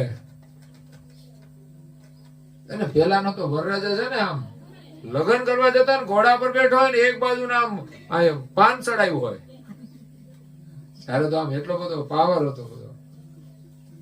આખો દિવસ ચાવ્યા કરે પશુની જેમ, મોઢું હલાવ્યા જ કરે. આ પશુ થવાય ને, પશુમાં જાય તો સારું, નહીં તો ક્યાં જાય ખબર નહીં. બહેનો તો પગે લાગશે, બીજા જન્મે આ ના જોઈએ. ચોકડી પૂછો, અત્યારે પૂછો, મસાલા વાળા તમને પસંદ છે? પડીકી વાળા પસંદ છે? કોઈ પસંદ નહીં કરે. આ તો કર્મે આવ્યા છે એટલે હવે હાચવવાના. આ જન્મે નહીં છોડે, એનો ધર્મ છે. અને એટલું નહીં, એના માતા પિતાની ખાનદાની છે. સાહેબ યાદ રાખજો, તમારા કોઈ અનુચિત વ્યવહારથી એ તમને સ્વીકારે ને, એના માતા પિતાની ખાનદાની છે. અને તમને એટલું સહેજે ગૌરવ નથી કે મારે આ ના કરવું જોઈએ. કારણ કે એના તો પિતા એ બધું કરતા હોય એવું, તો પછી એ તો કરે જ ને, એમાં ક્યાં ગૌરવ રાખવા જેવું રહ્યું? એ રાખી રાખીને કેવી રીતે રાખે? એટલે જીવતા શીખજો, જીવનમાં આનંદ આવશે ને જીવન સફળ થશે. પરમ ગુરુ શરણ મળ્યું છે, દીક્ષા લીધી હોય તો એનાથી વિશેષ અહોભાગ્ય છે. અને પછી તો એમ કે છે કે તમે મારા શરણમાં વિશ્વાસ રાખજો. બસ એમની નાની નાની આજ્ઞા છે ને, સવારે વહેલા ઉઠો, સ્નાન કરી લો અને પરમ ગુરુની પ્રાર્થના કરો, થોડી પૂજા કરો. સહેલું કામ છે. એવું નહીં બેને કરી લીધી દીવાબત્તી એટલે આપણે કઈ કરવાનું જ નહીં. આપણે એના પાછળ બેસી જવાનું. અગર તો એ કરી લીધા પછી આપણે જયારે સમય હોય ત્યારે આપણે કરવાનું. કેમ જોડે પ્રાર્થના નથી થતી? યજ્ઞમાં બધા જુદા જુદા બેસે છે, બધાને સજોડે તો બેસાડવામાં આવે છે. એ એમ જ કહે છે કે હંમેશા સાધના પ્રાર્થના ઉપાસના સાથે જ કરવી જોઈએ. એ જ ગૃહસ્થીની સાધના સફળ છે. બાકી એક કરે ને એક ન કરે કેવી રીતે સફળ થાય? ભગવાન કે મારે આને ઘણું આપવું છે પણ પેલો ભાગશાળી નથી, અમારે કેમ આપવું? એ કશું નથી કરતો તો એ કરે ને બીજા ના કરે તો બેવનું ભાગ્ય થાય તો એની કૃપા થાય ને. નહીં તો પછી પ્રાઇવેટ છે ને એ જુદી આપી દે એને કૃપા, એની ભક્તિમાં એ જોડાઈ રહે ને એની કૃપા છે અને બીજો જન્મ સારો મળે છે. પણ બંને જો ઘરમાં સમૃદ્ધિ લાવી હોય, બાળકોને સારા સંસ્કાર આપવા હોય તો બંને પ્રાર્થના કરવી જોઈએ, પૂજા કરવી જોઈએ, ભગવત સ્મરણ કરવું જોઈએ, સત્સંગ કરવો જોઈએ, સારા ગ્રંથો વાંચવા જોઈએ, સારા પુસ્તક વાંચવા જોઈએ, સારી વાતોની ચર્ચા કરવી જોઈએ. બિનજરૂરી કચરો ઘરમાં લાવવો જોઈએ નહીં. ખાવાનો હોય કે વિચારોનો હોય, બિનજરૂરી વાતો આપણા ઘરમાં લાવવી નહીં. બહાર જાવ તો આવે ને કામ વગર, કોની જોડે બેસો કામ વગરના તો કચરો આવે ને, મગજમાં આવે ને ઘરમાં આવે ને, ઘરમાં આવે ને ઉપાધિ જ કરે.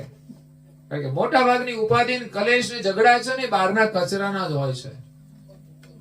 ફલાણી આમ કહેતી હતી, ફલાણો આમ કહેતો હતો. અને આપણે આપણા ઘરના સભ્યો હોય, સાસુમાં હોય કે સસરા હોય, એની કથા બહાર ના કહેવાની હોય ને.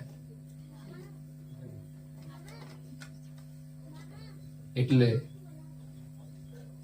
આપણે તો પરમધામની યાત્રાએ જવાનું છે ભાઈ. જીવન એક દિવસ સમાપ્ત થઈ જશે, સંસારમાં આનંદ નહીં મળે.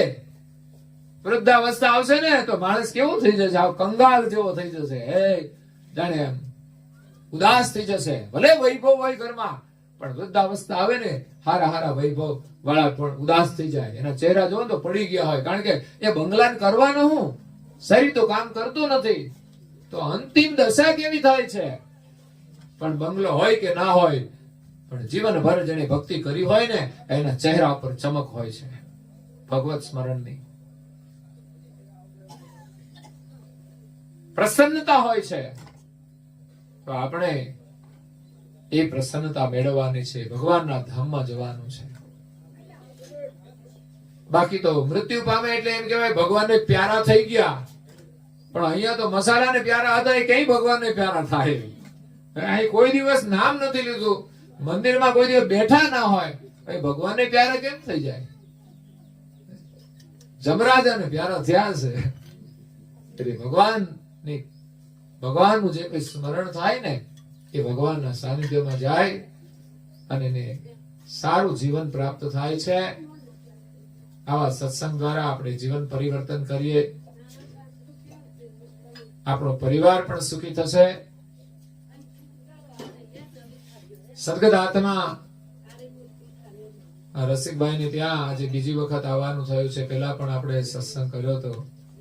એ કોના નિમિત્તે હતો? મોટા ભાઈના નિમિત્તે. સારું છે, તમારા એ સંસ્કાર છે, ભાવના છે, અને તમે સત્સંગનું આયોજન કર્યું અને જે કઈ પરિવારજનો છે, કુટુંબીજનો છે કે સગા સંબંધીઓ છે એને લાભ આપ્યો છે. પરમ ગુરુના ખૂબ આશીર્વાદ છે, મહાપુણ્ય છે. સદગત આત્માને પણ એનાથી સદગતિ પ્રાપ્ત થાય એવી પરમ ગુરુના શરણમાં પ્રાર્થના. પરમ ગુરુની આજે પરિવાર દ્વારા સામૂહિક પ્રાર્થના ઉપાસના થઈ, પૂજન થયું અને સત્સંગ શ્રવણ કર્યો અને અંતમાં સમાપન આરતી પણ થશે. એ બધાનો મહાલાભ છે. આ ક્રિયાઓ એકવાર કરવા જેવી નથી, રોજ કરવા જેવી છે. ઘણાને તો છે ને આરતી પકડતા ના આવડે, આરતી ફેરવતા હોય તો ઊંધી ફેરવતા હોય, લ્યો એને ખબર જ ના હોય. મેં કીધું આ શું જીવન જીવે છે? પણ ઘરમાં કોઈ સંસ્કારી હોય ને ત્યારે આવું શુભ કાર્ય થાય, એમાંથી પછી આ સંસ્કાર આવે એટલે ઘરમાં બધાને બેસાડવાના.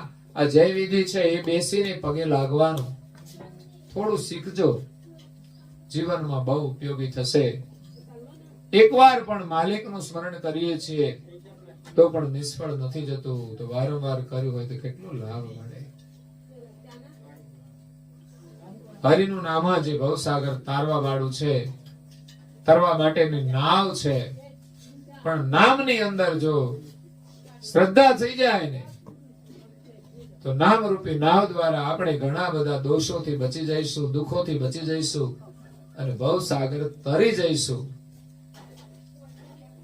નહીં તો જીવતા જ કેટલી સમસ્યાઓ છે, દુઃખના દરિયામાં આપણે ડૂબીએ છીએ. ભગવાનનું સ્મરણ કરે ને એ તો સુખના સાગરમાં પ્રવેશ કરે છે, અને જે ભગવંત સ્મરણ નથી કરતા એ તો દુઃખના દરિયામાં ડૂબી જાય છે. એટલે આપણે તો છે ને સુખનો સાગર તરવાનો છે, દુઃખના દરિયામાં ડૂબવાનું નથી. સુખેથી સાગર તરવાનો છે, ભવસાગર, સુખી થઈને. પણ ભગવત સ્મરણ સિવાય ક્યાંય સુખ છે જ નહીં. યાદ રાખજો, દેખાશે પણ હશે નહીં. એટલે એની પાછળ બહુ દોડવું નહીં, કારણ કે બીજા પાસે હોય બધું આપણને મળી ના જાય દોડવાથી. પરંતુ આપણા જીવન માટે જે જરૂરી હોય એના માટે પુરુષાર્થ કરવો જોઈએ, આંધળી દોટ નહીં દેવી જોઈએ. કારણ કે આજે લોકો પૈસા કમાવા માટે પ્રપંચ કરે છે ને, એ આંધળી દોટ છે. એટલે પૈસા આપણને સુખી નહીં કરે. મહેનત કરો, ભગવાનને પ્રાર્થના કરો, ભગવાન તમને સુખી રાખશે. બસ તમારું સ્વાસ્થ્ય સારું હોય, તમારા બાળકો સારા હોય, એનાથી સુખ વધારે શું હોઈ શકે? ઘરમાં પતિ પત્નીના મનની અંદર કોઈ મતભેદ ન હોય એના જેવું કોઈ સુખ નથી. બાકી તો પૈસા તો આવે, પણ પતિ અને પત્નીનો મત એક ના થાય. પત્ની કે આમ કરો, પતિ કે આમ કરો, એ મતભેદમાં લડાઈ ઝઘડા ચાલતા હોય. એમાં અઠવાડિયાનો તો મૌન પાડે પાછા. એક પતિ પત્ની વાત કરતા હતા મીડિયાની અંદર, તો અમે તો પ્રેમ લગ્ન કર્યા છે. પેલા એ કીધું ઝઘડો થાય છે, તો હમણાં 4 દિવસ પહેલા જ થઈ ગયો હતો. પછી મૌન રાખવાનું, એમ ના બોલે ને હું ના બોલાવું. પછી ઓલા ભાઈ છે ને અકળાય, બેન વગર છે ને ચાલે નહીં. તો કે જરૂર તો બંનેને પડે, ઘરમાં પૈસા થઈ રહે તો જરૂર પડે, અને ભાઈને પણ ઘરમાં કામકાજ હોય તો જરૂર પડે. એટલે પેલા ભાઈ પછી અકળાય, એટલે મેસેજ કરે વોટ્સએપમાં કે હવે તમારા વિના ગમતું નથી, થોડી વાત કરો તો સારું. મેસેજ થી પણ પેલા બેન પાસે સુધરી તો જાય, એને માફ કરી દે અને પછી બોલવાની શરૂઆત કરી દે. એટલે આવું જીવન છે ભાઈ. પ્રેમ લગ્ન કરે ને તોય પ્રેમ છે ને ફૂટી જાય છે, તૂટી જાય છે. આ તો સામાન્ય કઈક ઝઘડો થયો હશે એટલે બોલવાનું બંધ કર્યું, પાછું ચાલુ થઈ જાય એટલે સામાન્ય ઝઘડો હોય.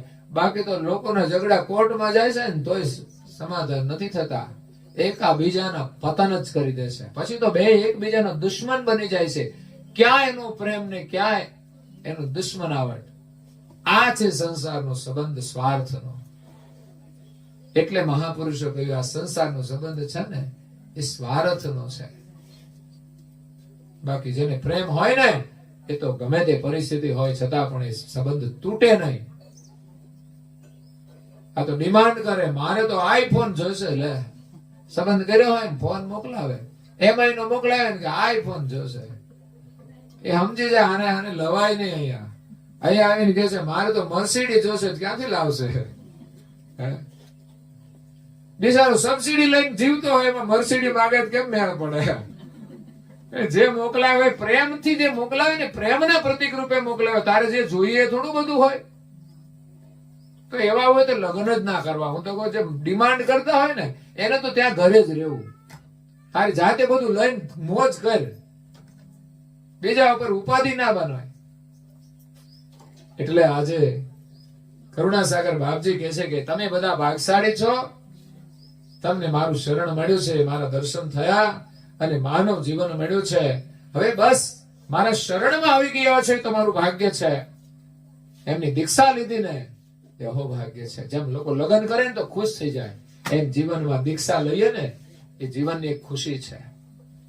હું તો આ જૈનના લોકોમાં જોઉં ને તો ઘણી દીકરીઓ દીક્ષા લેતી હોય, યુવાન દીકરાઓ, ભણેલા ગણેલા સુખી પરિવારના દીકરાઓ.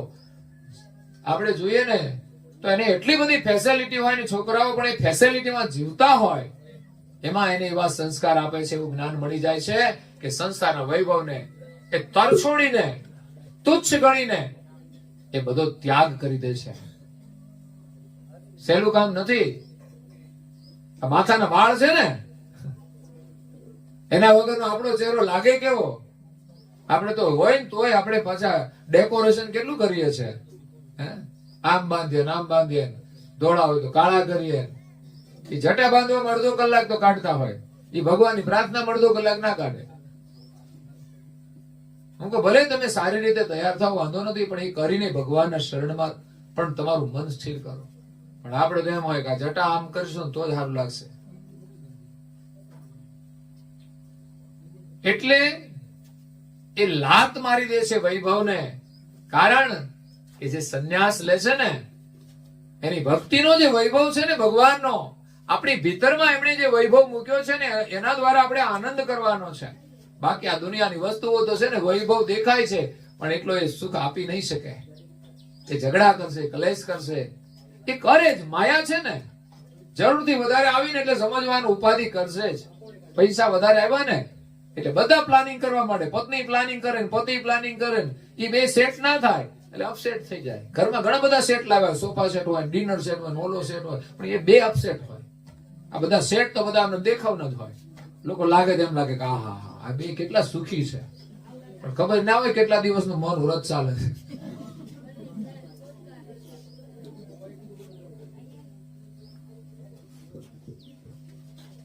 પરમ ગુરુનું શરણ મળ્યું છે ને, એ આપણું અહોભાગ્ય છે સાહેબ.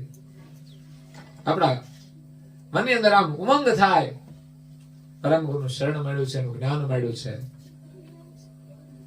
હરદમ રટો સત કૈવલ નો નામ, પરમ ગુરુ મળ્યા મારે બીજાનું સુકામ.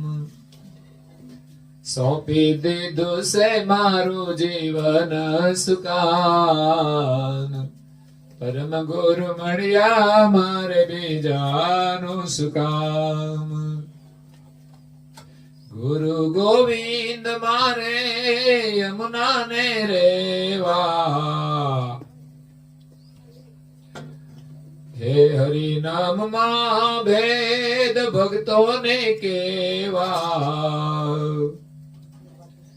હે જ્ઞાન ગુડારથ સૂર્ય સમાન, પરમ ગુરુ મળ્યા મારે બીજાનું સુકામ. પરમ ગુરુનું જ્ઞાન એટલે કોઈ અંધકાર ન રહેવા દે. સૂર્યનો ઉદય થાય ને જેમ પ્રકાશ થાય ને, એવું પરમ ગુરુનું જ્ઞાન છે. એટલે ગુરુ અને ગોવિંદ એ તો મારે પવિત્ર નદી જેવા છે, જે મને હંમેશા પવિત્ર રાખે. અને હરિનું નામ લેવામાં તો વળી ભેદ શાનો હોય. જ્ઞાન સમરણ સેવાની બોટી બતાવે, સેવા સમરણ ને બોટી બતાવે. ગુરુ ગમ આપીને મરજીવા બનાવે. હે મરતા કરતા કૈવલની કરાવે ઓળખાણ, પરમ ગુરુ મળ્યા મારે બીજાનું સુકામ. કરતા કૈવલની કરાવે ઓળખાણ, પરમ ગુરુ મળ્યા મારે બીજાનું સુકામ. અનુભવ જ્ઞાન તમારો મને જગાડે, પાખંડ કેરો પડદો હટાવે. ટાળે અમારા સમુડાય જ્ઞાન, પરમ ગુરુ મળ્યા મારે બીજાનું શું કામ. ગુરુ ચરણ સેવા ત્રિદેવ તરસે, કૈવલ કૃપાની રીજ સુપર વરસે. હે ગુણવંત સમરો તો મળશે મુકામ, પરમ ગુરુ મળ્યા મારે બીજાનું શું કામ. સોંપી દીધું છે મારું જીવન સુકાન, પરમ ગુરુ મળ્યા મારે બીજાનું શું કામ. હરદમ રટો સત કૈવલ નો નામ, પરમ ગુરુ મળ્યા મારે બીજાનું શું કામ. પરમ ગુરુ મળ્યા મારે બીજાનું શું કામ. આવો મોટો ભરોસો મળી જાય ને જીવન આપણું ધન્ય બની જાય. એમ લાગે કે હવે આપણે કોઈની જરૂર નથી. એનો મતલબ શું? મીરાબાઈ ને ભક્તિ લાગી ગઈ ને, એને બધી મોહ માયા છોડી દીધી કે મારે હવે આ કોઈની જરૂર નથી. મોતીની માળા મારે શું કામ નહીં, હું તો પહેરું તુલસીની કંઠી મોરી માય. મારું મન લાગ્યું ફકીરીમાં. ફકીરીમાં મન લાગી ગયું ને પછી જીવનમાં કોઈ ફિકર રહેતી નથી. ફિકર ફિકર સબ કરે, ફિકર સબકા પીર. બધાના જીવનમાં ફિકર તો પીર થઈને પડી છે. કોને ફિકર નથી ભાઈ? ફિકર ફિકર સબ કહે, ફિકર સબકા પીર. ફિકર કી જો ફાકી કરે તાકા નામ ફકીર. ફકીર કોને કહેવાય? કે જેને ફિકર ની ફાકી કરીને પી ગયા હોય ને. બાકી તો લોકો એવું જીવન જીવે છે ને ચિંતા વધતી જાય છે ઘરમાં. એટલે આજે સદગત આત્માની પાછળ એમના સુપુત્ર અતુલભાઈ અને બીજા અનિલભાઈ. આમ તો હવે એને પાછળ કોઈ પરિવાર છે નહીં, બે એકલા છે. હનુમાનજી. એટલે ચિંતા થોડી હશે ને, થોડી નથી પણ ખરી. પણ ભગવાનમાં મન લગાવશે ને તો ચિંતા દૂર થશે, નહીં તો રહેવાની. ત્રણ ટાઈમ ખાવાનું તો જોઈએ ને. અને ભવિષ્યમાં પણ આપણી જરૂરિયાત છે, એના માટેની થોડી ચિંતા તો હોય છે, શરીરની ચિંતા.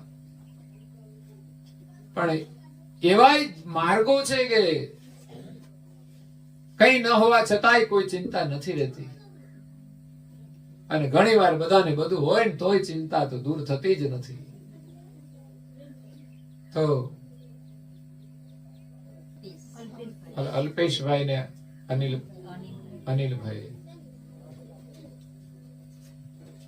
બંને એક રાશિ છે. આજે એમના પિતાશ્રીની પાછળ એમને સત્સંગ પારાયણ કરીને પરમ ગુરુના વિશેષ આશીર્વાદ મેળવી લીધા છે. સદગત આત્માની પાછળ સાચી શ્રદ્ધાંજલિ અર્પણ કરી છે. અને પરમ ગુરુના આશીર્વાદથી સદગત આત્માને ભગવાનના સાનિધ્યમાં નિવાસ મળે અને પરિવાર પરમ ગુરુના આશીર્વાદથી સુખી રહે. એના જીવનમાં પણ પરમ ગુરુ એમને સહાય કરે એવી પરમ ગુરુના શરણમાં પ્રાર્થના સાથે આપ સૌને નવા વર્ષની પરમ ગુરુના આશીર્વાદ સાથે શુભકામના છે કે આ બધા પરિવાર સાથે સુખી રહો, આપનું સૌનું મંગલ થાય એવું હંમેશા કાર્ય કરતા રહો. એ જ શુભેચ્છા સાથે અહીંયા કથાને વિરામ આપીએ છીએ. અસ્તુ સત્ય વત્સાહે. आज शुक्र स्वराज करुणेश कयल करता की जय, श्रीमद करुणा श्री कृष्ण स्वामी महाराज की जय, श्रीमद करुणा सागर महाराज की जय, श्री नारद दास जी महाराज की जय, श्री सब कुबेराचार्य महाराज की जय, श्री सब संतन की जय, श्री सब देवन की जय, श्री ज्ञान संप्रदाय की जय, श्री गुरु गादी सारसापुरी की जय. श्री कैवल धाम की कथा सत्संग पूर्णावती का સત કૈવલ સાહેબ 3 વાર પગે લાગવાનું છે આપણે બધાએ માથું નમાવીને આદ્ય સક્રત સ્વરાજ કરુણેશ કૈવલ કરતા કી શ્રી કૃષ્ણ સ્વામી મહારાજ કી पूज्य श्री परम गुरु श्रीमद करुणा सागर महाराज की જય पूज्य श्री नारायण दास जी राज की જય पूज्य श्री सब कुबेराचार्य महाराज की જય श्री सब संतन की જય जय श्री सब देव की જય श्री ज्ञान संप्रदाय की જય श्री कायम पंथ की जय જય श्री गगनमती की जय જય श्री निर्गुण ધૂણી કી જય श्री मुक्त દ્વાર કી જય श्री ब्रह्म क्षेत्र की जय श्री सच्चिदानंद शाखा की जय श्री पंचदश अखाड़ा की जय श्री अविगत गादी की जय श्री बाल तिलक की जय श्री रसोई करावे उनकी जय श्री उनकी माता पिता की जय श्री उनके बाल गोपाल की जय श्री उनके गुरु गोविंद की जय जय श्री गुरु गादी सरसापुरी की जय जय श्री कैवल धाम की जय जय श्री दादा भक्ता की जय श्री बोलना हरि गुरु महाराज की जय परम गुरु श्रीमद करुणा सागर महाराज की जय पूर्णा श्री महाराज की जय भोजन थाल पूर्णावती का साथ केवल साहेब आरती आरत पूर्वक आरती आरत पूर्वक सुरता कर लीधी प्रभु जय करुणानिधि तारण तरण त्रिलोकन छवि अनुपम प्यारी प्रभु छवि अनुपम प्यारी अनेक जनोनी अरजी अनेक जनोनी अरजी पुरांतर निधि प्रभु जय माने आप्यो महाराज की जय पूज्य श्री नारायण दास महाराज की जय श्री सब कुबेराचार्य महाराज की जय श्री सब संतन की जय श्री सब देवन की जय श्री ज्ञान संपाद्य की जय श्री गुरु गादी सारपुरी महाराज जय श्री कैवल धाम की जय कथा सत्संग आरती पारायण पूर्णावती का सत केवल साहेब